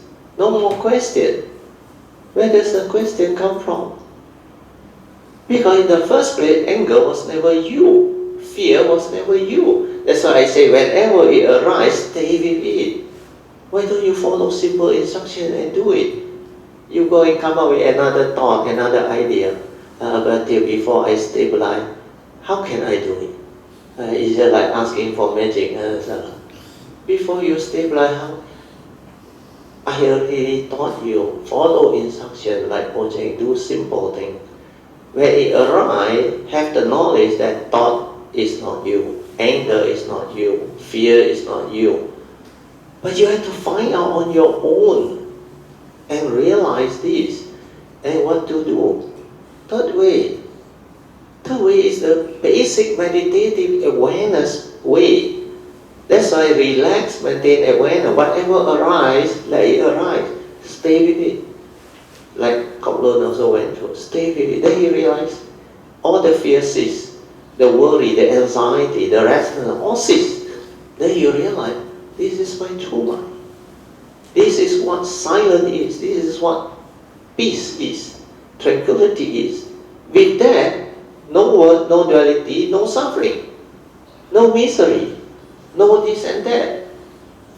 You don't give meaning to anything. That is what cessation is. That is what wisdom is. Why can't you go into that and realize that until it's stabilized? Then stabilize your daily mindfulness.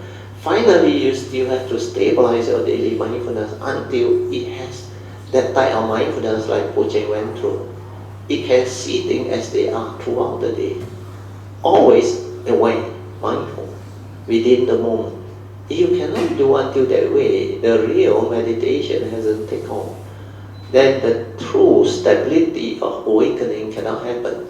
But at least if you start to do that, the initial wisdom, I used to say the initial yoniso manasikara will come. Then when you face another sense experience, then the anger arises, the emotion arises or what, you straight away can reflect and contemplate. Sankara anicca, sankara dukkha, dhamma anatta. But you have to contemplate until very, very clear. So this initial wisdom will overcome your habitual tendency of wrong thought to react. Why these people like that? How come they make me like that? Understand now? Why you still have anger? That one is all thought-based one. But at least with the contemplative one, you start to change. Although you haven't realized it, but at least you know through what I share, anger is not me. But you must inquire, how can I realize that? Brother Teoh say, do the third way. Have you done it? Have you silenced your mind and be with that anger, be with that emotion? I always share with you, you must realize it at least 1 or 2 times for it to go through and cease. Then only you have the understanding. Then only you are convinced, yeah, anger was never me. Fear was. So next time when you have this, seize upon the opportunity and silence. Just go and lie down and be with it and see it disappearing. That will tremendously develop the transformation in understanding. Then even when that one arrives, the initial wisdom already there. Then next time, your habitual tendency will not stir you anymore. It will not give you the delusion. I still have anger. Then you don't need to suppress, no need to do anything. You can just laugh at that thing like what Alicia went through. And now finish. Then it will subside. So all this can be done. It's only following the instruction and do. Don't go and like too intellectual. quite sure about the answer to the thinking and come up with the idea.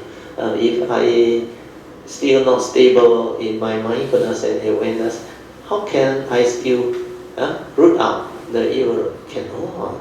But there is a way, I already taught you, the third way. When it arises, silent and stay with it and witness it ceasing. Do that. If you don't do that, that's why I say simple instruction you don't follow, like Pujeng went through. How can you progress like Pujeng? You must do all this because you all got your karmic obstruction. You must ask for forgiveness. Then you have your tendency, which is part of your karmic past. It will continuously come out and haunt you until you really go through the repentance, and then sincerely prove to nature that this is the new Jinhao that is cultivated. And then only the karmic obstruction all will slowly dissipate. Then you find it very easy, like Pujeng, because she don't have that. He'll just go in. Even this life, she never go and simply teach people to do what type of meditation, what type of, you realize she very straightforward, very naive. She even like Eric tried to explain to the brother cannot understand. He used signs and don't know what to reply to him. It's the same. Pujeng also tried to explain to the children, but she knows she don't have the stability or wisdom yet, she cannot do it. But at least she herself has realized it. And the stability of wisdom is not so easy. You think I overnight can explain this? Since the year 89 until now, how long already? When I connect and realize that thing, 30 over years or more. You think after 5 years, 6 years, you cannot explain? You don't have that understanding and the energy, the wisdom energy.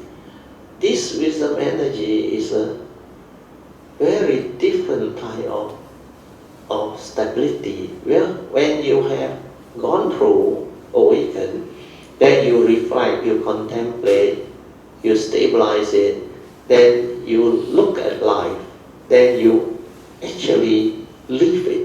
When you can live it yourself, means you can do it already, means it become a living reality.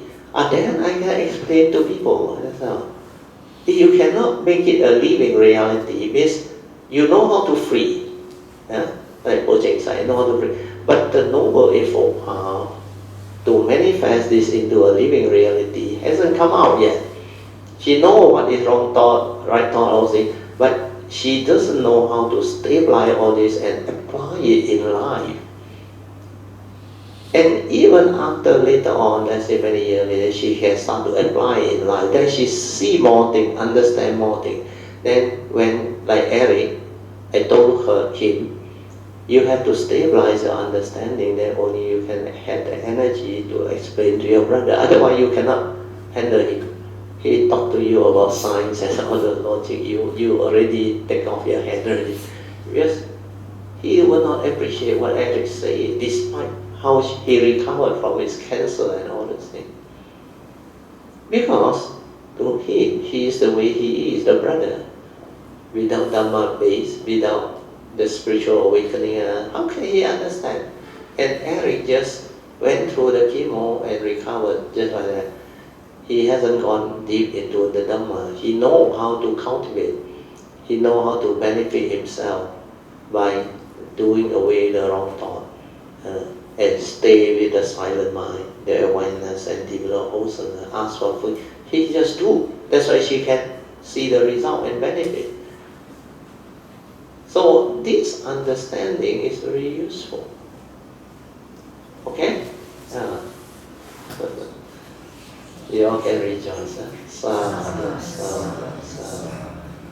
Good afternoon, Brother Teoh, and all collaborators.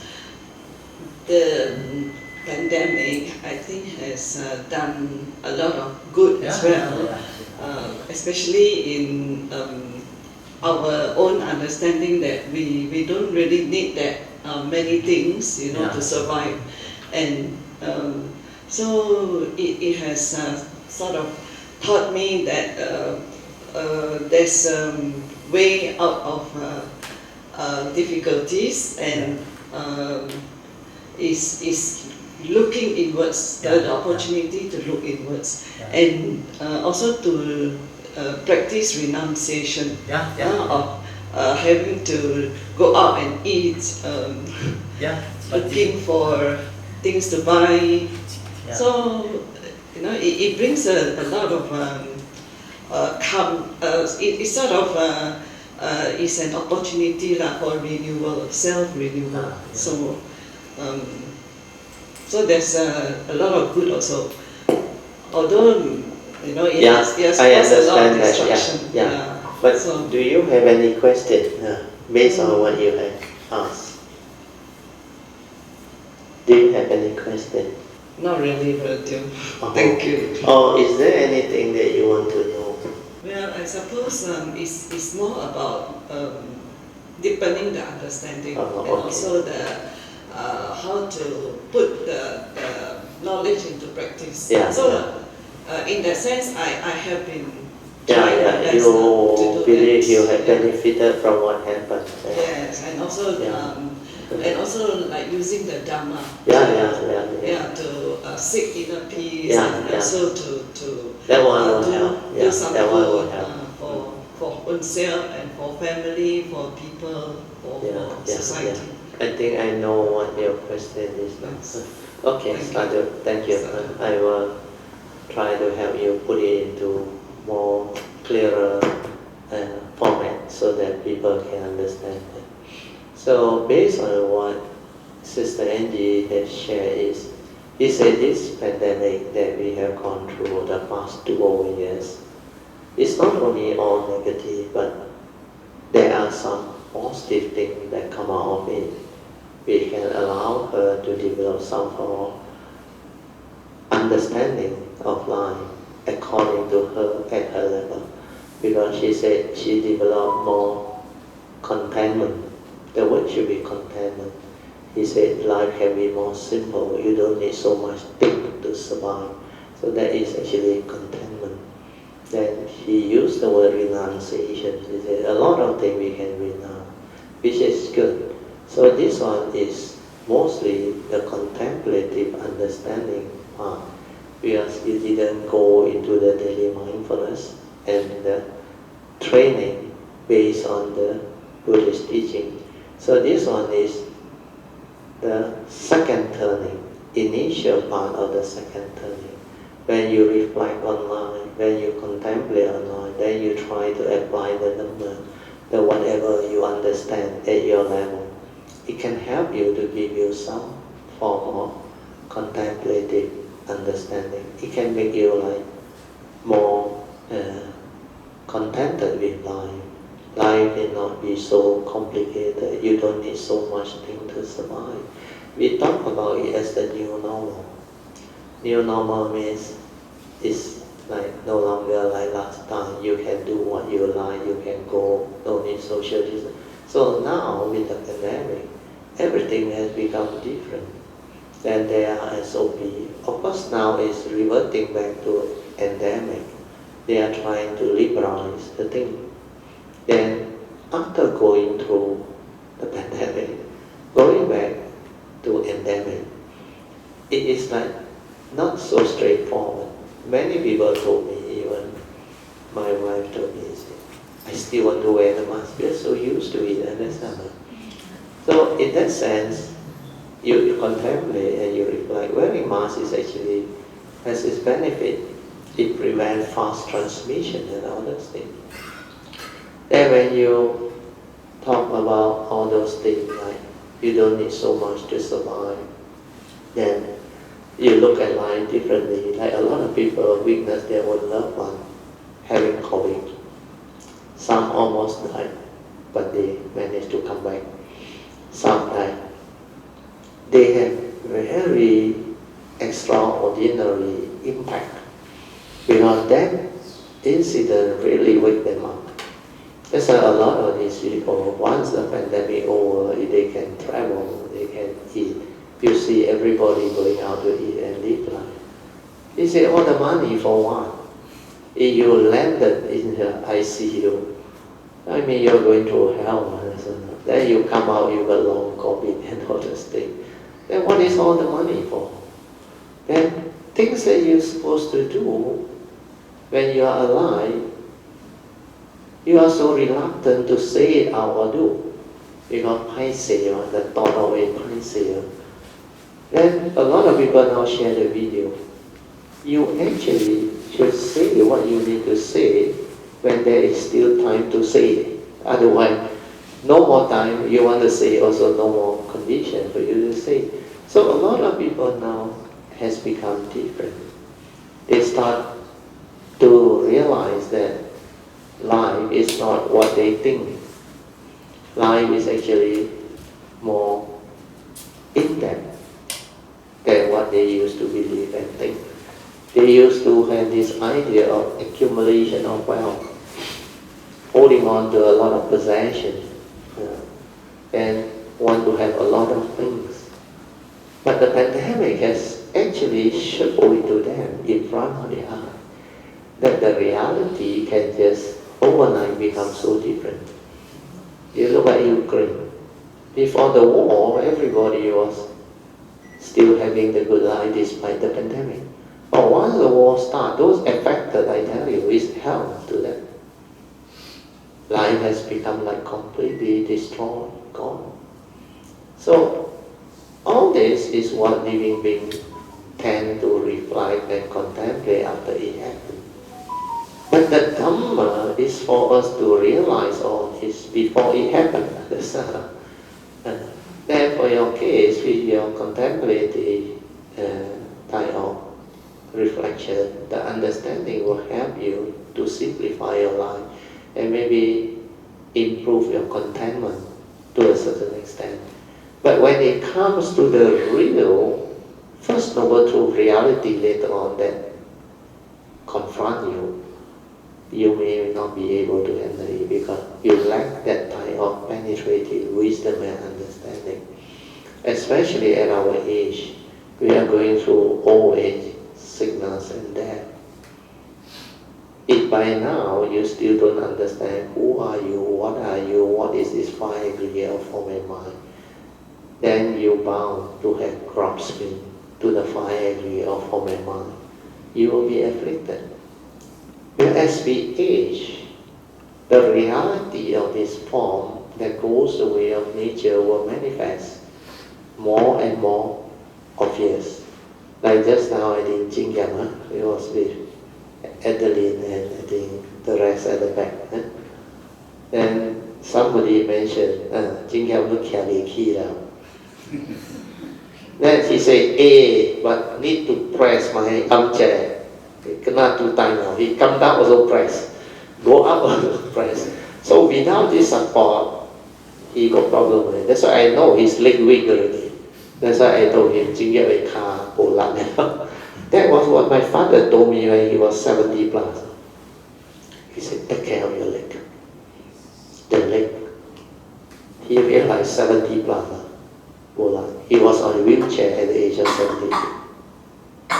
So a lot of people learn it when they are old, having problem, then only they start to learn. But you can learn it before that, like whatever my father shared with me. Before I had the Dhamma, I understand. Then I no need to wait. That's why I told my daughter the same thing. I give the advice to my wife too. I said, take care of your leg. That's why last time I don't like to really go for morning walk. I seldom exercise because my body, I need the physical energy to sustain my daily life with a bit of reserve enough. But then I realized the leg need training, need exercise to strengthen. That's why I agree. And for the past, I don't know how many weeks I've been going on the walk with them. But I walk according to my understanding and my means. So I realize my leg becomes stronger. Otherwise, as you age, when you hit 70, you don't believe me, you find out. You're walking, not like when you are young, you start to like not stable or wobbling here and there. And sometimes you're not careful, you can fall off. Even you come out from your chair, you're not careful, you can just lose your ability to balance. Then go up staircase to play a fool. My son at the age of 30 something, although he fell quite bad that time, but he had a few stitches and he warned me after that day. Go up, go down staircase, hold the railing. He reminded me of my wife. I said, I know that 10, 20 years ago. Because he, so young, also can fall. He was at a dinner, I think they had some drink. And he came out, he just fell. That's why I said the fifth precept, you like it or not, you don't believe also, it's up to you, because this is the reality, it happens. Because when you are under the influence of intoxicant, you will fall. That's the reality. He didn't drink much, he just maybe take some wine or what. Tipsy. Whatever it make your consciousness, but then at so young an age also you can fall. Means you lost your ability to balance, to stabilize. And this one is one of the very minor aging type of problem. Leg weakness is actually a very minor problem compared to those with knee problem. You understand? Compared to those who cannot even eat properly. Understand? Because they have problem with their health. A lot of people, as they hit 70 plus, some even before that, they diagnosed with cancer. Understand? Or, of course, the more minor one is like angio or those things that we go through now. Jim Gap said the UH there got the new machine, you don't need to go through bypass. You can go and dream, the constipation can come out. So these are good news. But these are minor, understand? Comparatively minor. But the most severe one is later on dementia. The other word is what? Alzheimer. I tell you, very severe. My neighbor kena 80 plus. Parkinson, shake. No, Parkinson will follow on. Parkinson is okay, but Alzheimer habis lah. Yeah, more severe. That's why the intensity, you have to develop the understanding to confront them and cope. The only way to do it is to have the Dhamma that this body does not belong to me, understand? Like the Buddha said, reflect, contemplate the five deliverance. This body of mine is of the nature to grow old, to get sick, and to finally die. Really goes the way of nature. I want to say that that's very true. Yeah, let you just share. Very good. Oh, just the other day, I just sat down and twisted my leg around the leg of the chair, you know. And then after that, I couldn't stand up properly, you know. Then when the chair sprained, sprained my knee, you know. I did nothing, you know, but the knee can get sprained, you know. That is the reality of the form. Hey, she healthy, you know. She 4 years older than me, you know. 70 plus, you don't look at me. Yeah, 70. The leg can just sprain by itself, you know. I didn't run and fall down some more. That's why this is what the Buddha realized and taught to the living being. He said, old age, sickness and death, including birth, is a reality of life and existence. Not only you subject to it, everyone who lives long enough is subject to this reality. When you confront them without wisdom, you suffer, you become miserable. Because you think the body belongs to you. You don't want it to get old, get sick and die. Like Yuan Chan says, now so different, so fragile. Just sit on the chair can get twisted. So if don't sit on the chair, sit on the floor worse. So when you are old, that's why I don't want to be a hero. I sit also, you look at me at the retreat. I try. Then I prefer the chair. For many years I already request for the chair. Because what for you want to become a hero? You think you're spiritual teacher or Dhamma, and you teach Dhamma, you must sit like a robot. And Teoh, what for? For me, when I was young, I can, because I went and teach meditation in many places. I remember, I think at Champaka was one. The other one is Babs, when I was there. They realized when I teach, I start at 3, but I was there normally 2:45 or sometimes 2:40. I was normally early. Then I sit there and conduct the thing until 6 o'clock. I was in that sitting posture, lotus, not full lotus, half lotus, until the end of the quarter. There were 2 or 3 of them, very observant, young people. They talk at the back there. You observe, Brother Teoh didn't move, 3 or 1 hour there, He's still sitting there. I 1 hour also come down the in Japan also same. That time I know how to relax and my body is still flexible. Then I can do it. I can go through it because I find the sitting very comfortable at that time because I know how to relax and maintain awareness. But then as I age, I realize, especially above 60, when I start to hit above 60, I realize this leg is not so flexible already. Then later on, 60 plus that time, 62 or 63, I remember one of my hands, I think left hand, I cannot wear the shirt already. Frozen shoulders. No, not frozen. I normally wear this side, right hand. Then this left hand, normally go in very easily, cannot go in already. So I have to change, left hand side go in first, and then this one normal go in. Then I realized, pretty low. Because that's not correct. Then I saw that people say, swing hand very good. Wow, really good, I tell you. After I swing, now both sides also very no more problem. This one, no more problem. Last time I used to go to this, they say what, Su, have the massage. For the time being when he massage, you're okay. After 1 2 weeks, come back again. Because the massage is helpful to a certain extent.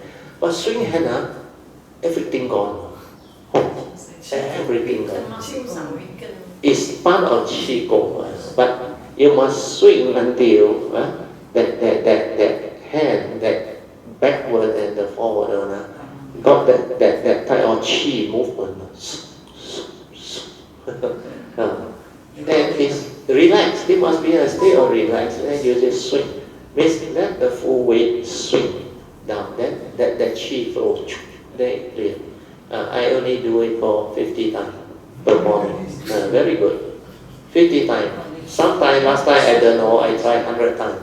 Then I realized, what for? 50 times ain't no more problem. So do 50 times. Really, you got frozen shoulder or whatever, you just go and do the swing every morning.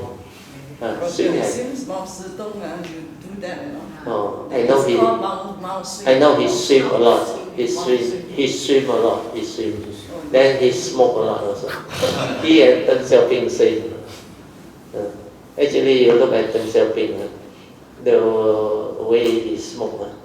It reminds me of my father. My father also chain smoker until he decided to give up. Then when he give up, we also have to pity him. After so many years, ask him to give up. He ended up smoking higher standard on cigar. We let him smoke cigar. Where he knows cigarette was not good for him.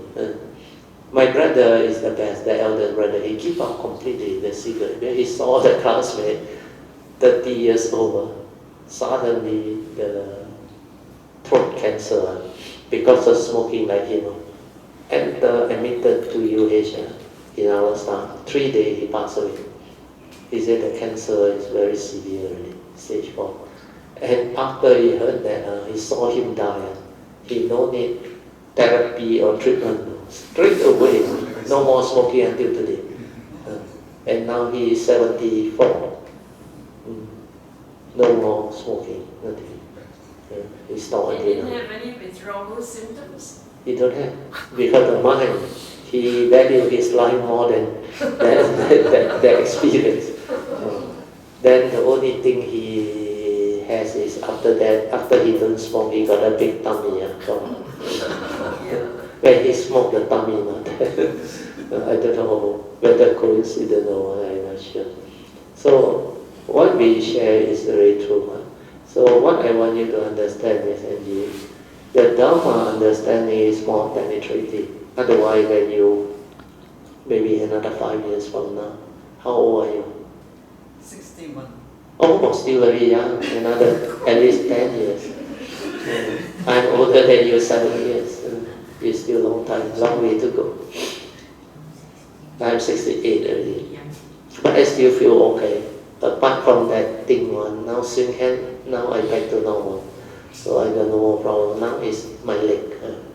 My leg doesn't give me problem, but I prefer to strengthen it. Well, my father told me 78 he on wheelchair. So actually 74, 74. You have to walk. You have Yeah, to strengthen. that's why you and Raymond walk a lot. And yet you got sprain. So you see, the human body is very fragile. It go the way of nature, but you must take certain type of supplement.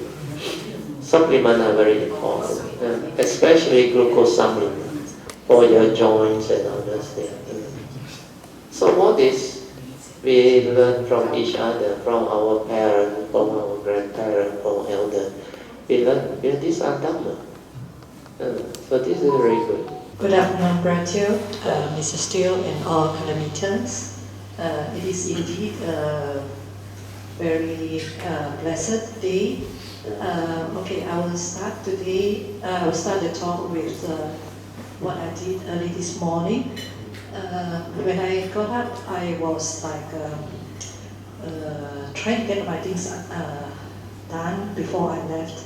Then I suddenly remembered, hey, today is what day? Then I thought, okay, I must do my puja. Yeah, Then I quickly go and find my candle, my everything, and I told myself, okay, 15 minutes, that's all you have. So after that, I kneel down mindfully and I started my puja. When I'm collected, it was with such gratitude that I have a great teacher in the Buddha and the Dharma and all the enlightened Sanghas. Because of the Triple Gems, I am able to get my life back into order for at least the last few years.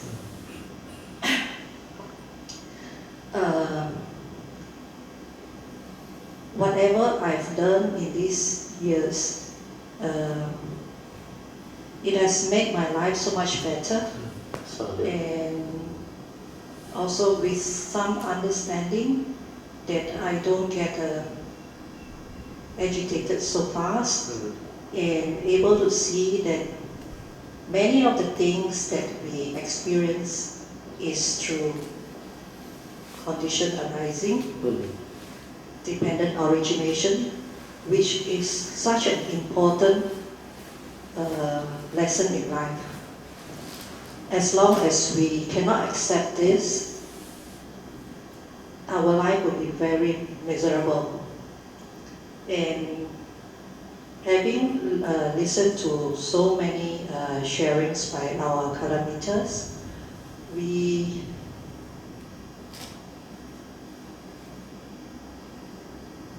can see that the Dharma is there for us to see in every aspect of our life. As long as we do not cultivate the wisdom to see, we will continue to face a lot of difficulties. Recently, when Brother Teoh had your, what do you call it, the Dharma sharing at your house, the recent Raya holiday, it has such a deep impact on me.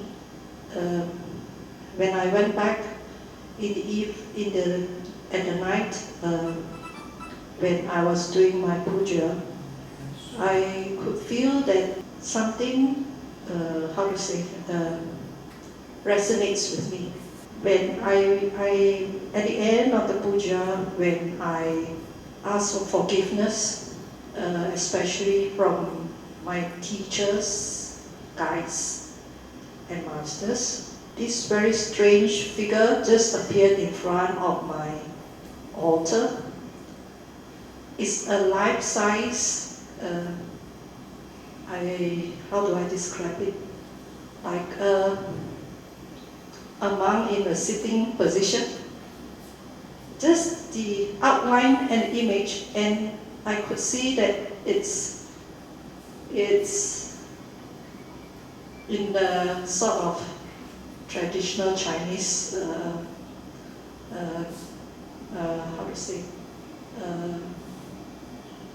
dressing.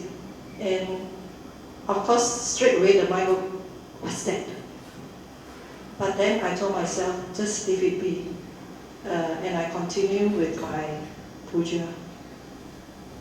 After the puja, I reflected and I asked myself, and upon reflection, I find that it is a reminder for me to seriously cultivate to seriously continue my cultivation. And like the vows that I made, I sincerely wish to fulfill all my vows and aspirations as much as I can.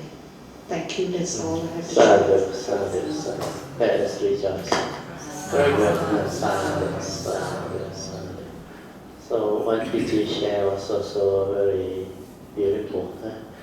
That day when they came over, I think it was also a holiday. I forgot what holiday really. Raya holiday, it was at my house. So they were convenient. I think somebody asked some question. Then I started to share on the Heart Sutta, the meaning of form is emptiness, emptiness is form. The 3 levels of understanding. I think that sharing was very beautiful, very profound, and it can help many Kayamitas, especially the cultivators, to understand the teaching very much more profoundly. I think that one was only recorded on the audio side, because only Sister Manyuan and Pauline Reggie recorded the session sharing with the handphone. So that anyone, you all should listen to it attentively. There are 3 levels of seeing and understanding why Kuan Yin Bodhisattva during the Heart Sutta mentioned, he said, Sariputta, form is emptiness. Emptiness is form. Form does not differ from emptiness. Emptiness does not differ from form. So it's not easy for normal practitioner, Dharma practitioner or cultivator to understand this deep aspect of Heart Sutta. But you can penetrate it, it will be beautiful. So that day, we heard of causes and conditions was shared. That's why PG said when she went back and do the puja, there was a very deep joy and understanding. Then a lot of these things can bring forth the causes and conditions for one to be motivated to develop the cultivation further, and to actually be more determined to walk this path, this way, and the determination of fulfilling all the bodhisattva vows and aspiration is very, very beautiful and very important. Yet that mind, when you have it with those conditions behind, when it make the affirmation, it is going to materialize and become very strong. These are ways, cultivator of the way, can bring forth the body mind to really go this way with special faith that are very strongly developed through an understanding at that time. So that part is also very beautiful and very meaningful. Then, like PJ said, the last few years, the understanding has changed her a lot, transformed her, and let her understand life so differently. And the statement she made just now was very true. When you don't have the wisdom and the understanding, you will suffer. Your mind will be affected. But once you have the understanding, the Dhamma, you become so different. Life can really become so meaningful. And you become like very blessed with many things. So in the early days, like she said, before the Dhamma understanding, she tend to have those characters that can make her unhappy and miserable, and she react very fast. So all this, if you really cultivate, you can really like see, awaken to it, then realize all this. Then through this understanding and realization, you can see yourself changing for the better, and your life will transform. That is one of the clear ways to see whether you have developed the understanding or not, whether you have progressed or not. Because the ability to translate your practice and cultivation into a living reality is not easy. And that one is the true sign of progress. You cultivate and practice and become more heedless, more strong views and opinionated, and you have more idea and judgmental, also very eager to be right. The ego becoming stronger and stronger. That is the sign that you have not cultivated it correctly. If you have cultivated it correctly, the sign that comes is very different. You become more joyful, more humble, more like full of gratitude towards the Buddha, like what PG came to experience. Then you are grateful even towards the Triple Gem, especially all those who have taught you, guided you, and helped you along the path of Dhamma, even Kalyanamittas and friends or whoever. So all these are the signs. Then the more prominent sign, which I think I will add on, is you will become more and more mindful, more and more aware. Your thinking or heedless thinking and thought process will become less and less. There will be more moment of peace, space between thought, less sankhara activity, more space between thought, born of understanding. All this will surface. Then through your stability of mindfulness, you start to see many things that you never see before. So these are all the important pointer, understanding and sign. So if you can see them, in fact the cultivator will know that you have progressed, you have changed. So when you are able to accept the reality of the moment, see things as they are, you got less mental issues or reaction or complaint. And that is a good sign. When you still complain a lot of things still don't go your way, you're still very unhappy with life, that is a sure sign of wrong cultivation, that you have not really progress and develop the understanding. Where thought-based cultivation will lead to that type of heedless thinking, a lot of idea about issue, right and wrong. Then you have a lot of what they call dislike for a lot of things. You are very strong in your heedless thinking, opinion, a lot of chattering within. And the mind is the mindful, quiet, smooth, tranquil. Most of the time is with issue, with problems. So hopefully all this can be helpful. Very good, Samuel. Good afternoon, Brother Teoh. This is Teoh and all Kalamitas. Actually, I will speak in Chinese. Yeah, very important. When I came to knowing that today's session is going to be very long, so I was thinking, what am I going to share in the class? So this come to my mind. Actually, Wesak to me, actually I have not much idea. Not until a few days ago, this thought come to me like, Wesak. Actually, Buddha 就是佛陀，就是说佛陀为众生而来到娑婆。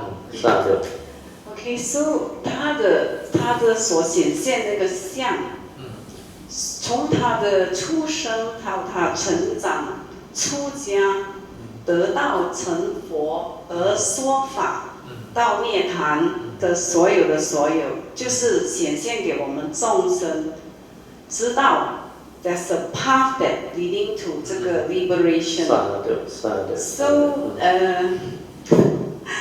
So 我就在 contemplate 在这个方面，我就在想，我们其实很多时候，在我知道这个布达达玛之前，我也不知道，其实这个达玛所谓的达玛，就是从我们的心显现出来的，对，所有就是一切唯心造嘛，所以一切的善和恶都是在心显现出来，也在心里面去灭掉。所以Brother 每天也在教导我们说一切唯心造。所以我就在想I mean when I contemplate on 这个我对佛陀的那个 gratitude， 哇，说不出来Brother， 你知道，哎呦他就是一个很感受哦。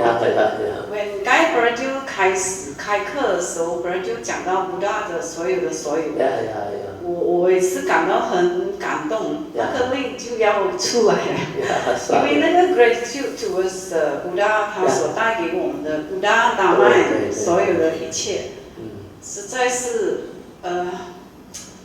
言语说不出来，因为他太过怎么样讲？我觉得那个问题对，是太奥妙，而且能够 liberate 我们，让我们从此岸到彼岸，能够 liberate 我们，不用在烦恼里面再打滚，就是每天烦恼。其实那天 Brother 有讲到的讲课说，烦恼就是菩提。为什么烦恼就是菩提？当你 reflect 回去，就是 Brother 每天跟我们讲的，转一个手罢了。对，就是烦恼。当我们处在烦恼的时候，当我处在那个境界的时候，我要怎样去 get out 那个境界？我就每天跟我讲，哎呀，这个又来 ，OK， 不紧，让它来。那我们知道了他之后，然后你跟你是讲 not fit for attention 的这个，然后他就没有了。所以我的 cultivation 的方法是很简单，就是我要断烦恼，就是我每天都说 OK， 烦恼来的时候 OK， 不要紧，不要紧，让它来。然后我们从烦恼里面找到菩提。对，这个就是我所想讲的一点点。因为 Thursday 的时候 Brother 有讲到烦恼就是菩提，然后我就问我自己，烦恼是菩提，我能够 comprehend， 那么菩提为什么又是烦恼呢？其实我们的菩提心就是从烦恼里面找出来的。对。所以我要借着这个机会跟就是 express 我的 sincere gratitude towards Buddha， 还有所有的 Bodhisattva， 所有十方的 direction 的佛菩萨。还有最重要的就是我能够遇到 Brother Teoh， 然后改变我这一个人生，还有这个人生人生跟人生，就是让我真正能够以一个很真诚的方法面对我的人生，面对每一个众生，就是时常在慈济里面都有讲感恩感恩感恩，可是我们除了感恩还要报恩，所以我希望通过这个学习跟修行来报那个四重恩，就是所谓的佛陀的恩。我的老师就是还有就是帕玛斯里讲的佛陀，还有所有佛菩萨都是我的老师。老师就是 Brother 也是我的老师，凯拉米达也是我的老师，众生全部东西，世界万物都是我的老师。Because 我在生活里面，就是我这几年跟着 Brother Teoh 一直走过来的，这个大概9年到10年吧。大概是。对，所以我整个人生，我面对整个人生的讲生活方式完全就是有一个改变，而且很多东西不是我们所看到的真正的那一面，还有所以我们要通过在所有的学习里面，我们学习所谓的真理里面，然后去在事情的经过每一件事情的时候。去把我们的这个 understanding develop 出来，就是从事情里面明白那个理，又从理又参透整件事情，那能够真正了解这个佛法的奥妙。所以感恩 Brother Teoh 一直以来这么的 patiently 的教我们，还有 Mrs. Teoh 的支持，还有所有感恩米丹的 guidance 和 support of course because everyone really 我要感恩的人太多，所以我感觉到我真的是很 blessed 和很幸运能够怎样讲，就是能够得闻佛法，然后又可以修行。这个是我这一次来这趟人生的最大的收获，也是 the precious among the precious 所以感恩大家，希望大家趁着这个golden opportunity 都来Brother Teoh讲的，说好好修行，感恩大家，阿弥陀佛。阿弥陀佛。Oh, let us rejoice. Sadhu, sadhu, sadhu. Oh, very good. Summary and sharing. Translation, please. For those who may not comprehend much of Mandarin, I will try my best to translate what she shared. What she shared is really beautiful. Very nicely summarized all the things that she came to develop understanding over the past 9 to 10 years after coming to my class and knowing me, and it has transformed and changed her life completely, and it has given rise to so much understanding. Then there was one part she said, when you start to develop the understanding, then you contemplate and you reflect and you go deep into all this, then you develop that type of stability of understanding that can allow you to understand all things. So take for example when he started, she said, previously she don't really appreciate what Wesak is. She just like any tradition, the Chinese. Wesak means something to do with Buddhism. Maybe an occasion where Buddhists go to temple, make offering, and to respect the Lord Buddha and seek the blessing and all those things. But then after she learned the Dhamma, she learned the cultivation and the understanding, she starts to reflect. And when she reflects, the understanding came was so beautiful. He said the message that the Buddha wants us to understand the significance of Wesak is, of course, she didn't use this word, but I will use this word. It's beyond the tri-sacred occasion, because everybody will explain Wesak as the triple significance. Is the birth of the Buddha, the enlightenment of the Buddha, and the Parinibbana. But she reflects on the Jataka story, the life of the Buddha that she read from her own source. It can be Mahayana or Theravada or whatever. He said, ever since the Buddha was born into this world, his birth was already having all the signs. Then, from the birth, how he left the palace, renounced, and developed the 6 years of cultivation to realize enlightenment, the supreme enlightenment, Sammasambuddhahood. And with that enlightenment, he came out to share it with the world. And the teaching was so amazing, so beautiful, that she feels blessed and full of gratitude. It moved her to tears, because this teaching can liberate mankind, free their mind and all suffering, and transform people's life completely.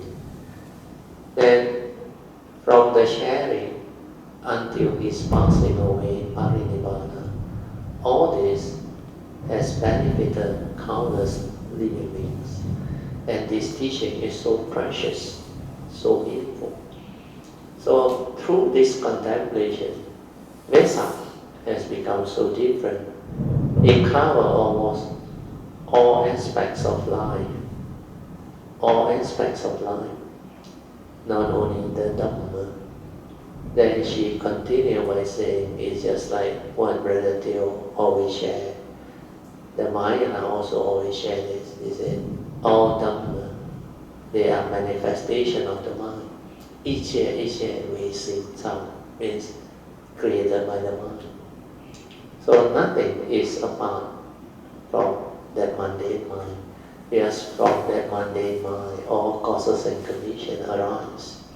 So when you understand that phrase, each year we sing some, then you understand what existence is, what the phenomenal world is, what life is, what existence is. They are so beautiful.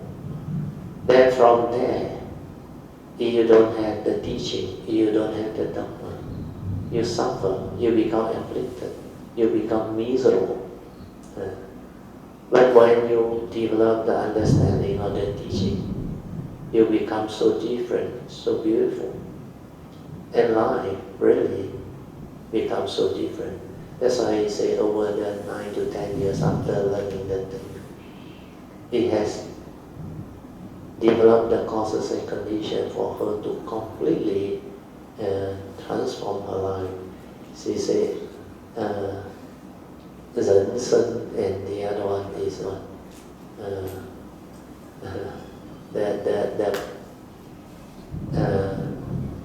Her life and her nature both also become very different.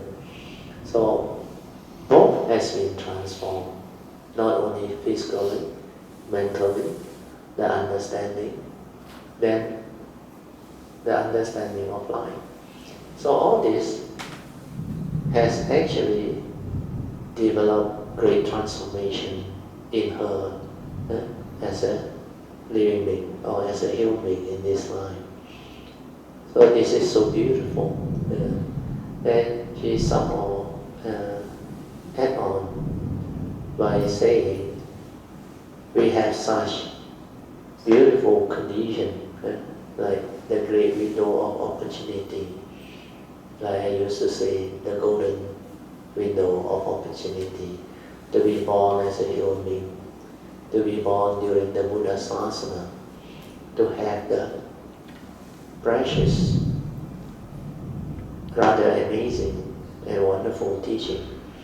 We should actually make full use of it, seize upon the opportunity, and determine strongly to make the vow, to actually determine strongly to cultivate sincerely and diligently until this teaching can be realized and understood.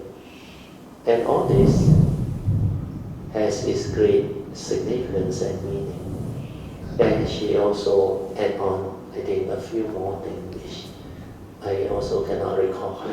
But anyway, you know, Mandarin, you listen again, the whole thing will come out, and it's very beautiful, very beautiful. Then she even tried to give you a faith and encourage you all to really seize upon this window of opportunity, the golden window of opportunity, to make full use of the causes and conditions that you have developed to walk the path of Dhamma, so that you also can develop the same wisdom and understanding to liberate your mind.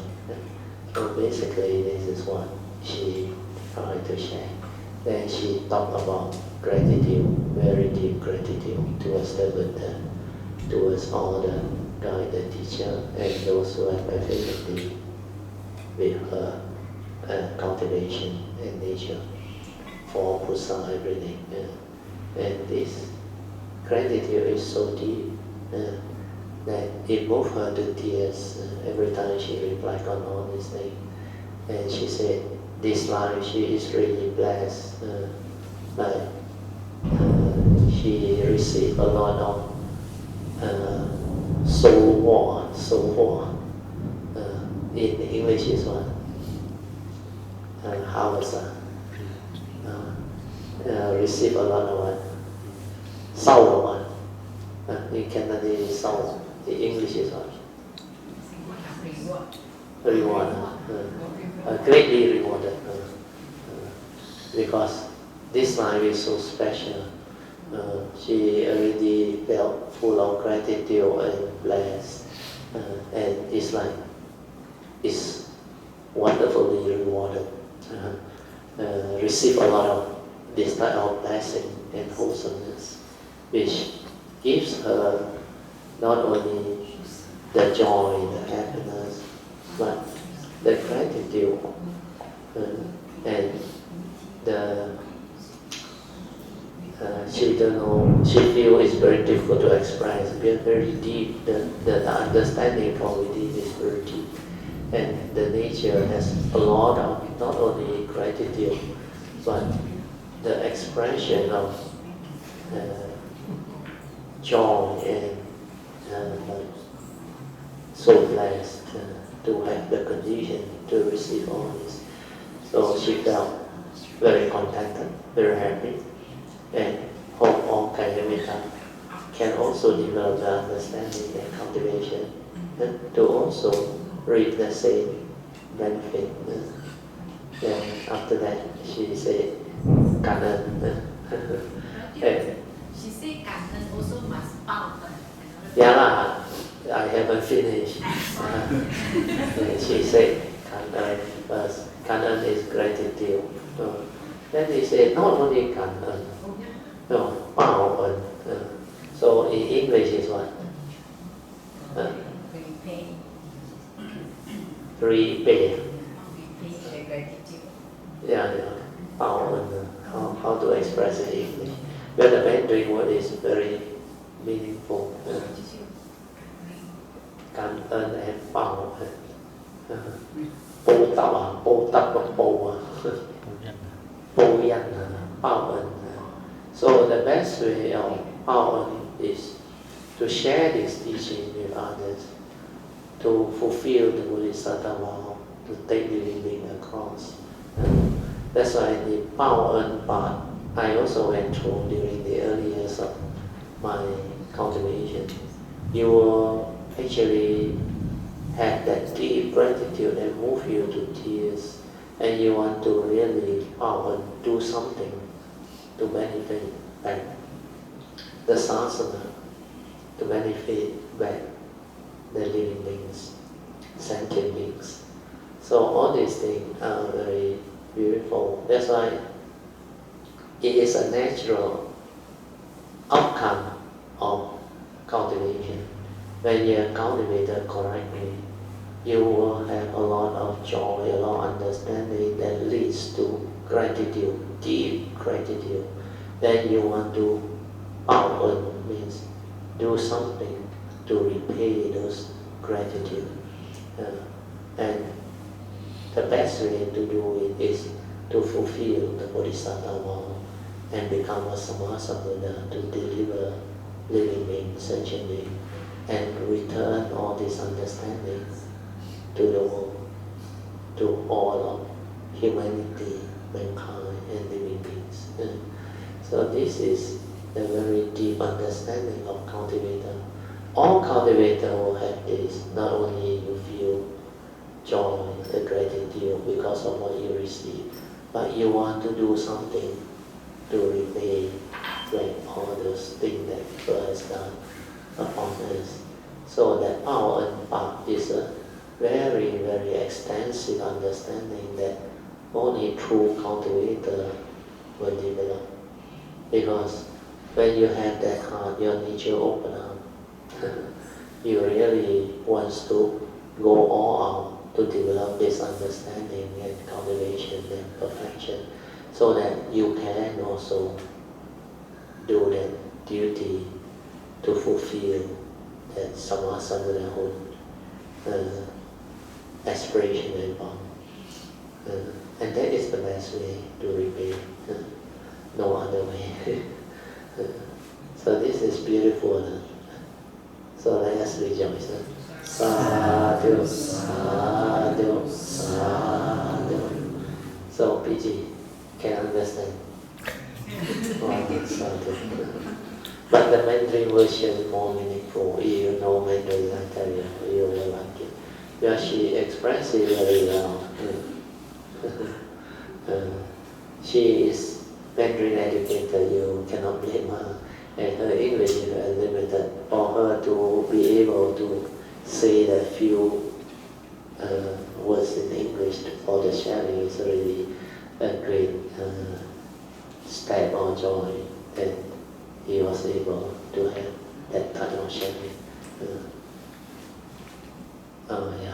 PG got something to share. Teoh, just sitting here, I can say that there's something special going on. Yeah, sadhu. The energy that is so intense. I think they are great beings. With us. Do you know what happened up there just now? Just before even Alicia and started already. Then when I continue, then when it comes to the gratitude and the power of that, a lot of joy. Sadhu, very good. PG, you can sense that. Sadhu. That's why today is a very auspicious day. Happen to be Wesak. And the Dhamma sharing is very beautiful. Sadhu. You continue on, PG.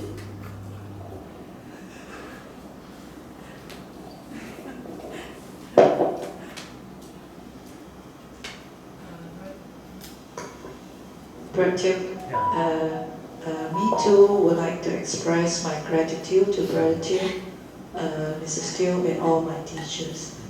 Because of this great gratitude that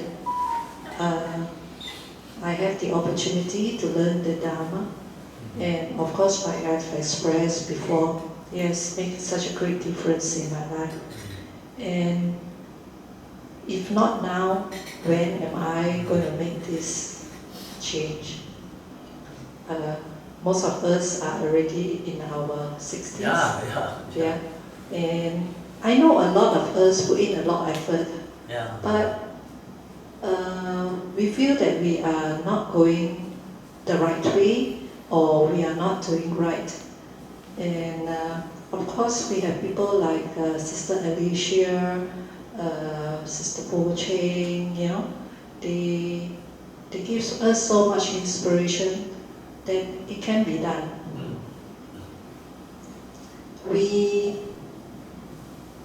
I think I will say that it is our sincerity and our determination that is so important, and of course the understanding that we can get from Teoh's teachings. If we are not able to grasp what Teoh has been teaching all the while, we can go slightly off, and we may not get to the right path. But of course, our karma plays a very great role in it. We can strive and strive and strive, and then we ask ourselves, why am I not getting anywhere? I think sometimes it causes some frustration in us, and we tell ourselves, okay, I strive harder. But after a year or two, we say, aiyo, why like that? Despite what Brother Teoh has been teaching us, why are we not getting anywhere? So I, myself included, Brother Teoh, sometimes I will say that I don't put in enough effort. I do not do enough reflection and contemplation, which is actually very important at this stage of our cultivation, because I think most of us have already quite understand the palliative. So now we have to go on to the pati stage. If not, we will always get, how to say, stranded here. We must take the leap. Put in more time and effort, because most of us are fortunate enough to be retired or about to be retired. Put in more time and effort, like I think Sister Alicia has been doing. She has been very diligent, spending a lot of time on the Dharma, not only listening a couple of times to many of the talks, but deep contemplation. Of course, myself has to put a lot more effort into that. I think another way is what of us face is, of course, in the course of life itself. We get distracted doing a lot of things. Being single has the advantage that I can do what I want, but those with family, a lot of times you don't get to choose what you want to do. Your family matters comes first, and many a times, if our cultivation is right, that itself can be our cultivation. In the midst of life itself, we can see things that a lot of us retired people actually do not have the opportunity to have that type of test. I mean, not that any one of us want to go through that type of test. That one can really give you, how to say, really test you. Yeah, but don't worry. The moment you can be tested means you should rejoice, because to be selected to be tested is not easy.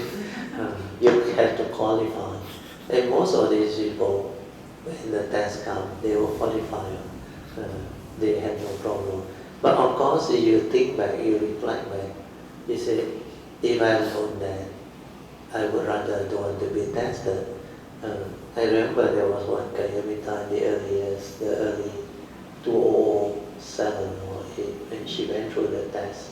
Because the brother was very young, she passed away, the brother passed away at the age of 32 or 33 because of food poisoning while he was in Hong Kong having a holiday.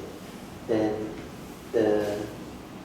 sister, who was the Kayamita under my training and guidance, she was not married, single, until the age of, I think at that time she was 40 something, if I'm not wrong, 40 something. Then she said, but Teoh, if I know that, I would rather not to be tested because very chanyan. Why chanyan? Because the brother was married, had 3 children, with a wife younger than him. The wife like become completely devastated, like the whole world collapsed in front of her.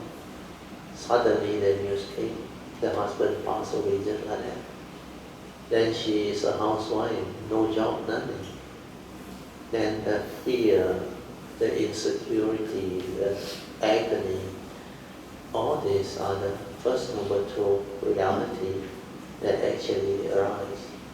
But luckily, she has the doctor.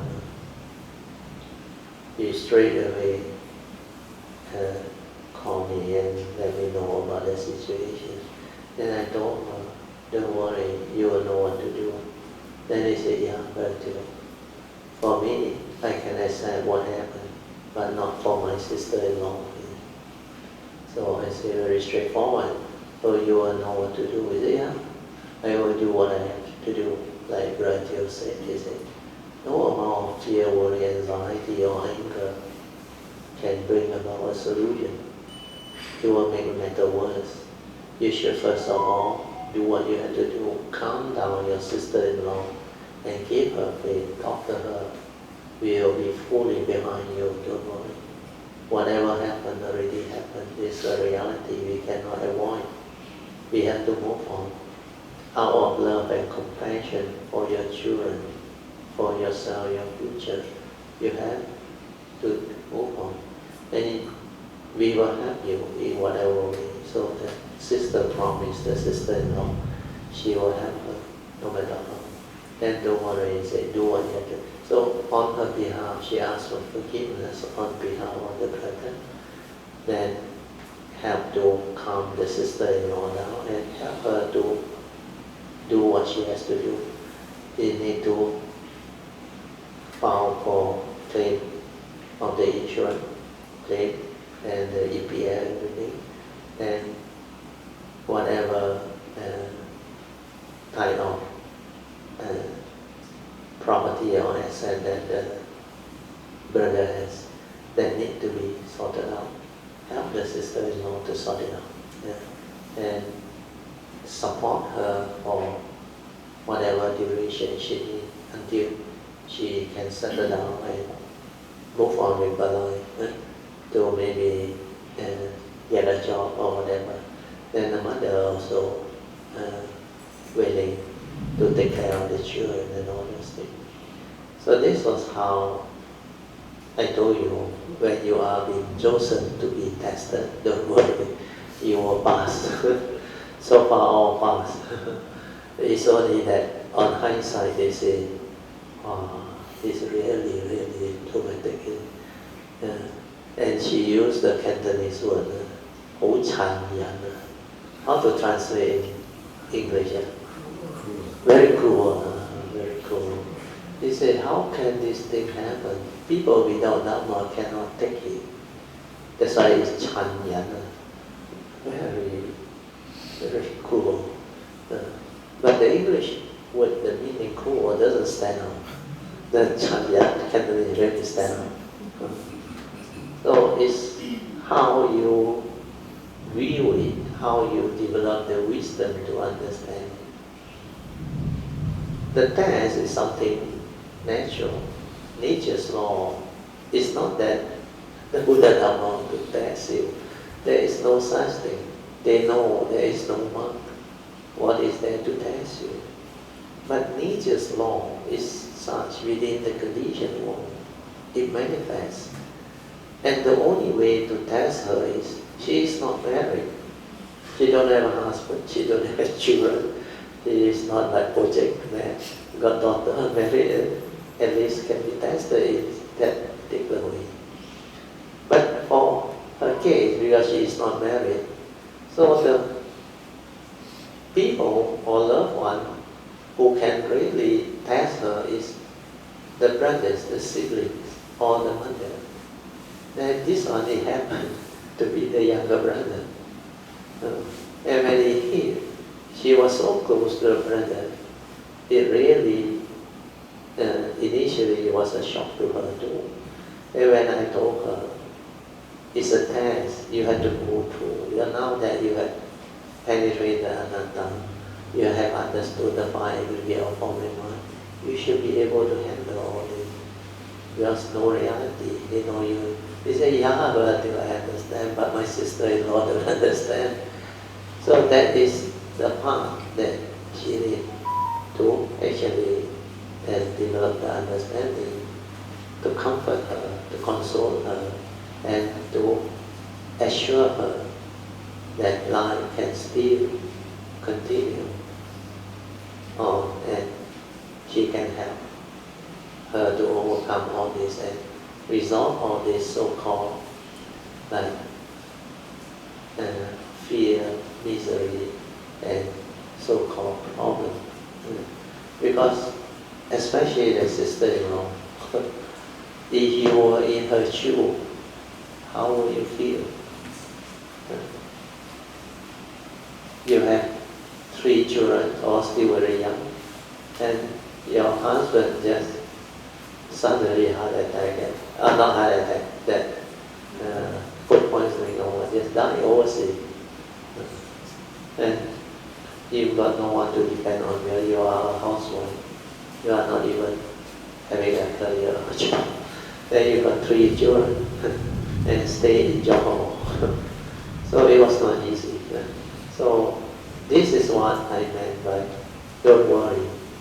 When you are being chosen to be tested, of course the word chosen is inverted comma, it's nature's law.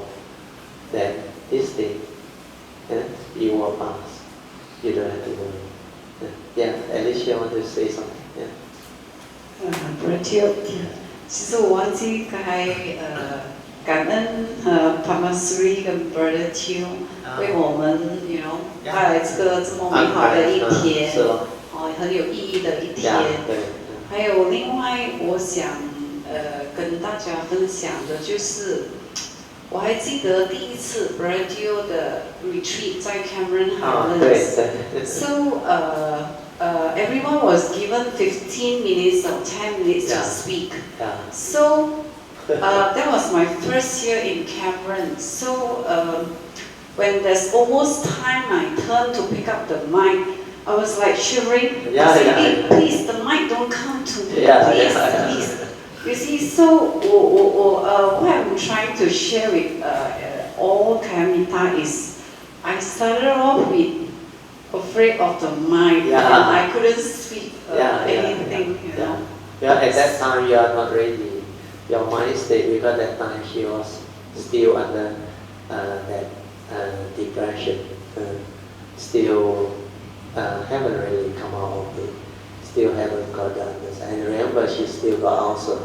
So at the retreat, luckily because I was there, she managed to go through the whole retreat. But after that, she tried to attend Achalo's retreat, which was a few months or weeks later. She halfway want to go home. She cannot take it anymore. She called me. Then I say, it's up to you. You don't feel like conducive. You make your decision. You can just come down. Then after that, I don't know whether she come down or she continued. You want to see her?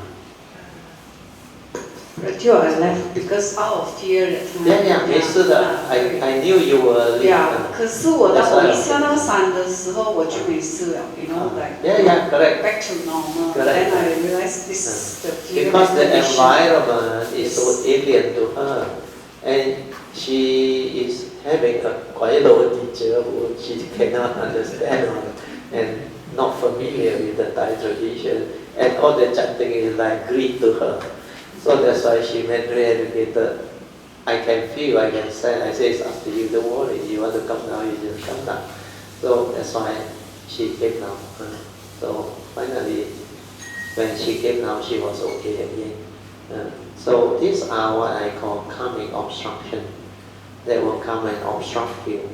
Like her first fear of the mind is a karmic obstruction. If he does not persevere, did not ask for forgiveness, all this karmic obstruction will continue to intensify. Then, too bad. But because of your strong affinity with my nature, Kuan Yin and Tisama, this great being, you must have done certain things that allow you to have the condition to manifest and receive this teaching. So because of that, somehow she was able to meet up with me. And the person that bring her is no other than Vincent and his wife. Because they were very close, I think, friends. And I was teaching at Champaka at that time. Suddenly after the class, Vincent, he was teaching at Cane and all those things. And he also has a lot of students following him. Then that time I didn't know. Vincent joined us at Berlin. No. That's why I try to explain. At first I didn't know he teach the cane and all those things. I thought he was just somebody who bumped into what they call the Champaka Saturday class and joined our class. Oh, he was the one that contacted. Oh, the shrine home. You met him. Yeah, I attended his class, his cane exercise. Oh, the cane exercise. Then you told him, right? Then he came to the class. Surprisingly, he was listening attentively. I didn't know he teach people cane exercise and health things.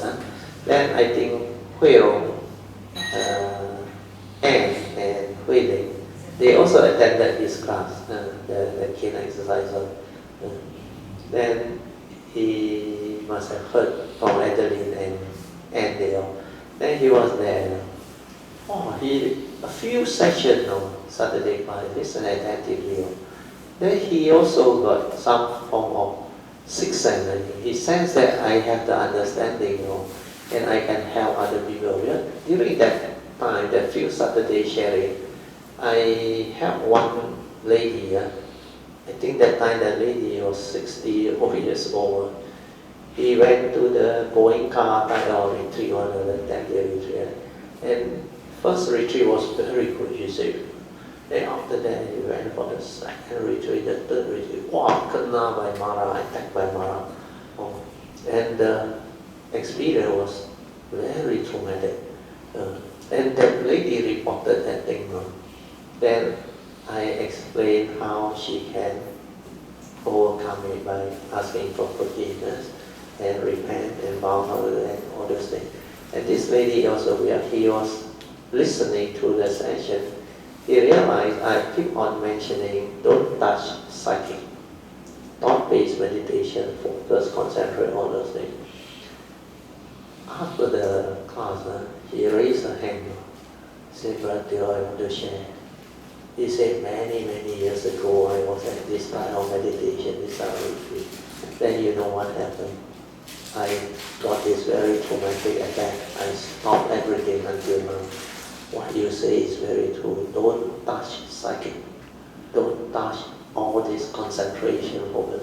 So she didn't know it was so beautiful in the first retreat. After that, the second and the third, she cannot attack. At first, the Mara attacked that time. She thought maybe come and frighten her half crazy.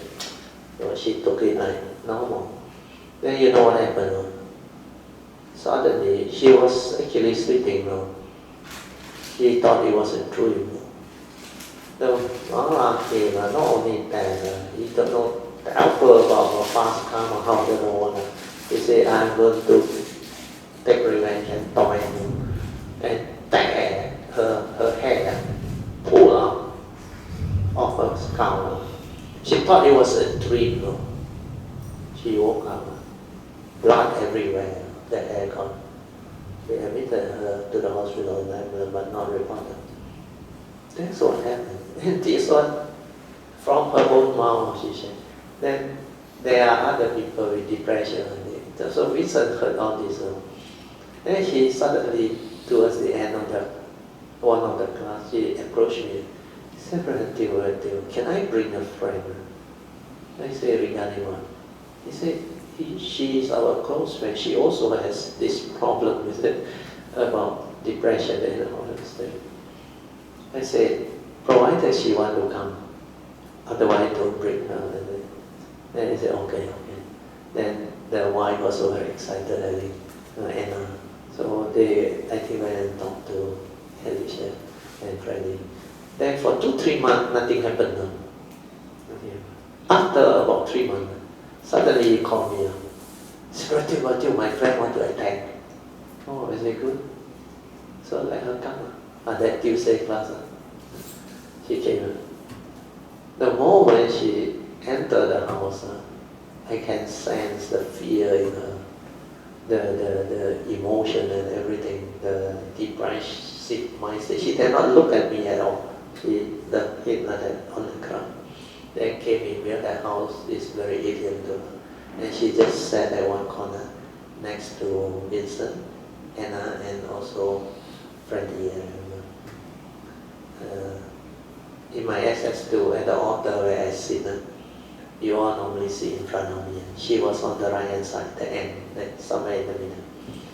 Then my nature sense, she need to understand the noble truth. That's why I share the first and second noble truth.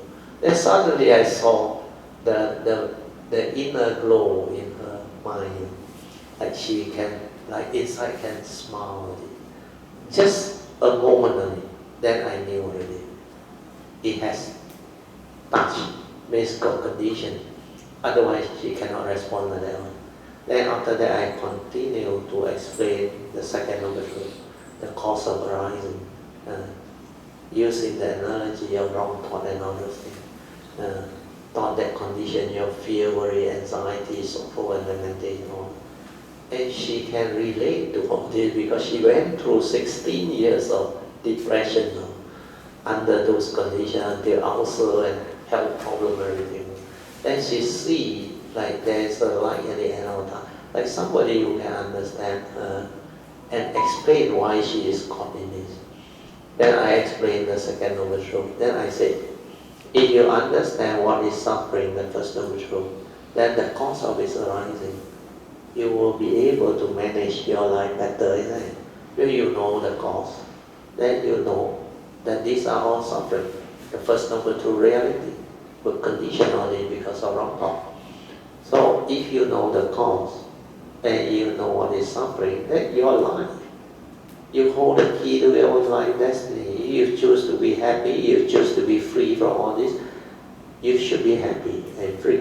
But why are you not happy? Because you continue to think that thought. You continue to get yourself entangled. So I say, the only way to do it is to change. Then the 3 ways. Ask for forgiveness, repentance, and cultivate wholesomeness, goodness through understanding, and follow the advice of the Buddha to avoid all this. Then after that, we keep on chasing after the Tuesday talk, the Thursday talk. Just until Sui An also surrender. Immediately that night finished, before 12 midnight, she said to her. And she told me she has been listening to all those sharing non-stop, even at home, when traveling on the plane, in the bus, in the train, where she that time has to travel to. And that one, constant listening, like just now PG said, that constant listening partner, she is not as diligent as what Alicia went through. So that one actually transformed her understanding. Then she starts to change based on the sharing and the understanding. Then from there, she slowly developed the faith and the confidence. And many things happen. Then after she changed and transformed, even the Filipino friend, their very close friend, the business friend, Freddie's good friend, he was a Christian, and he observed, and he becomes so different. No more ulcer, can come out, can be happy, share the joy, and can share a lot of other things. Then he asked, what happened? What actually happened? I actually told him. He said, I got one teacher. Oh, he said, I want to know him. Then later he came from Philippines. He get to know me. Then we talked. Then I visited the Philippines. Well, he took care of us very well. And that Philippine trip was my first trip, but one of my best trips. So Alicia also want to have another lady in Macau, also depression, very good friend. So I also made a trip with her over there, and we managed to have the husband and the wife. They at least have better understanding, but they don't attend the class. That's why not so easy for them. But they saw Alicia transform. So all these are the understanding behind the causes and conditions. So if you can have the understanding, you can benefit from this teaching, which is very unique. That's why this today's sharing on Wesak Day is very, very auspicious and useful, meaningful, meant to be. That's why just now the phenomena up there, you all can hear the rejoicing, and those who can feel the energy very strong. That's why this place is very conducive. Okay, 5:06, you can ask. We still can continue 10 minutes maybe. Brother, what is a Bodhi mind? Bodhi Singh. Bodhi Singh is the Bodhi Maya. What Bodhi does is it Bodhi. mean? Oh, Bodhi Singh means the enlightenment thought. When you have the enlightenment thought, means you have given rise to a Bodhi Singh. When you want to become a Bodhisattva, when you want to make the vow, you have to arise the Bodhi mind. The Bodhi mind is the enlightenment mind. Your Bodhi represents the Bodhi tree underneath which the Buddha realized enlightenment. So Buddha sat under the Bodhi tree and realized perfect enlightenment. That's why they associate the Bodhi tree to the word wisdom, which is enlightenment. So during the Buddha's time, he, after becoming enlightened, he grazed at the Bodhi tree and developed the gratitude and compassion towards the Bodhi tree for 1 week. Just imagine, great beings when they awaken, they have gratitude towards everything that helped them. But underneath the Bodhi tree, he was protected by the Naga. Then the thunder, the Maras test and attack. He was tested not by the Mara. The king of Mara sent the 3 beautiful daughters and tagged her and test her and challenged her. So it was all recorded in the teaching. So even the Buddha also tested what you think of you. You can never compare with the Buddha as Parami. He is also being tested. But thank your good nature, you are tested by other type of Mara, not the king of Mara. He was tested by the king of Mara, who even sent the 3 beautiful daughters. So to test him in all way, temptation, everything, and challenge him with all this. So Bodhi mind is the enlightenment thought that you must manifest when you want to take the Bodhisattva way and go this way. That's why they say to cultivate the Bodhisattva way is to cultivate the Bodhi mind. Under Mahayana, there are 5 stages of Bodhi mind development. First is to make that aspiration to take the Bodhisattva vow, to go this way. Means to plant the seed of Bodhi deep enough with the faith, with the sincerity and the diligence to go this way. That is the first stage of Bodhi. Means make the aspiration to go this way through an understanding and very strong faith. Then the second stage is to perfect the ability to endure and severe all suffering. Means the Bodhi mind that has the ability to endure and severe all suffering. Means you must have the wisdom to confront all realities of First Noble Truth and develop the wisdom to endure and severe all suffering. Means you cannot be afflicted anymore. Then after that, is the Bodhi mind that actually illuminate that nature, our true nature. Once you can develop that, you have fulfilled the third stage of the body-mind development, and you are very advanced already. Then after that, when you completed the third stage, you will reach the fourth stage. The fourth stage is the Bodhi mind that renounces samsara, where you know samsara is nothing really. They say how long, how many years, nothing really. But samsara is just a word. Then you can keep on coming as a bodhisattva and do your duty, fulfill your vow, and do all those things. You will not worry about what people say. Hey, you think you can? Aeons and aeons and aeons. No. Hey, you have to go through a lot of cultivation, perfection, give up a lot of things. So all those got no more meaning, and you will not be deceived or deluded. But when you realize that nature, you are able to illuminate that nature until your mundane mind also collapses. Then you really understand clearly what the form of mind is, what samsara is, what that nature is. Then you realize that nature is different. That nature never dies. You know me. So everything becomes very different. Then the fifth stage is the consummation of fulfillment of the 10th perfection of the Bodhi mind. So these are the 5 stages of Bodhi mind development that cultivate all the way who take the Bodhisattva way will go through. So that is a deeper understanding of the Bodhi mind. Okay, I think we should end. 5:12. Let us rejoice.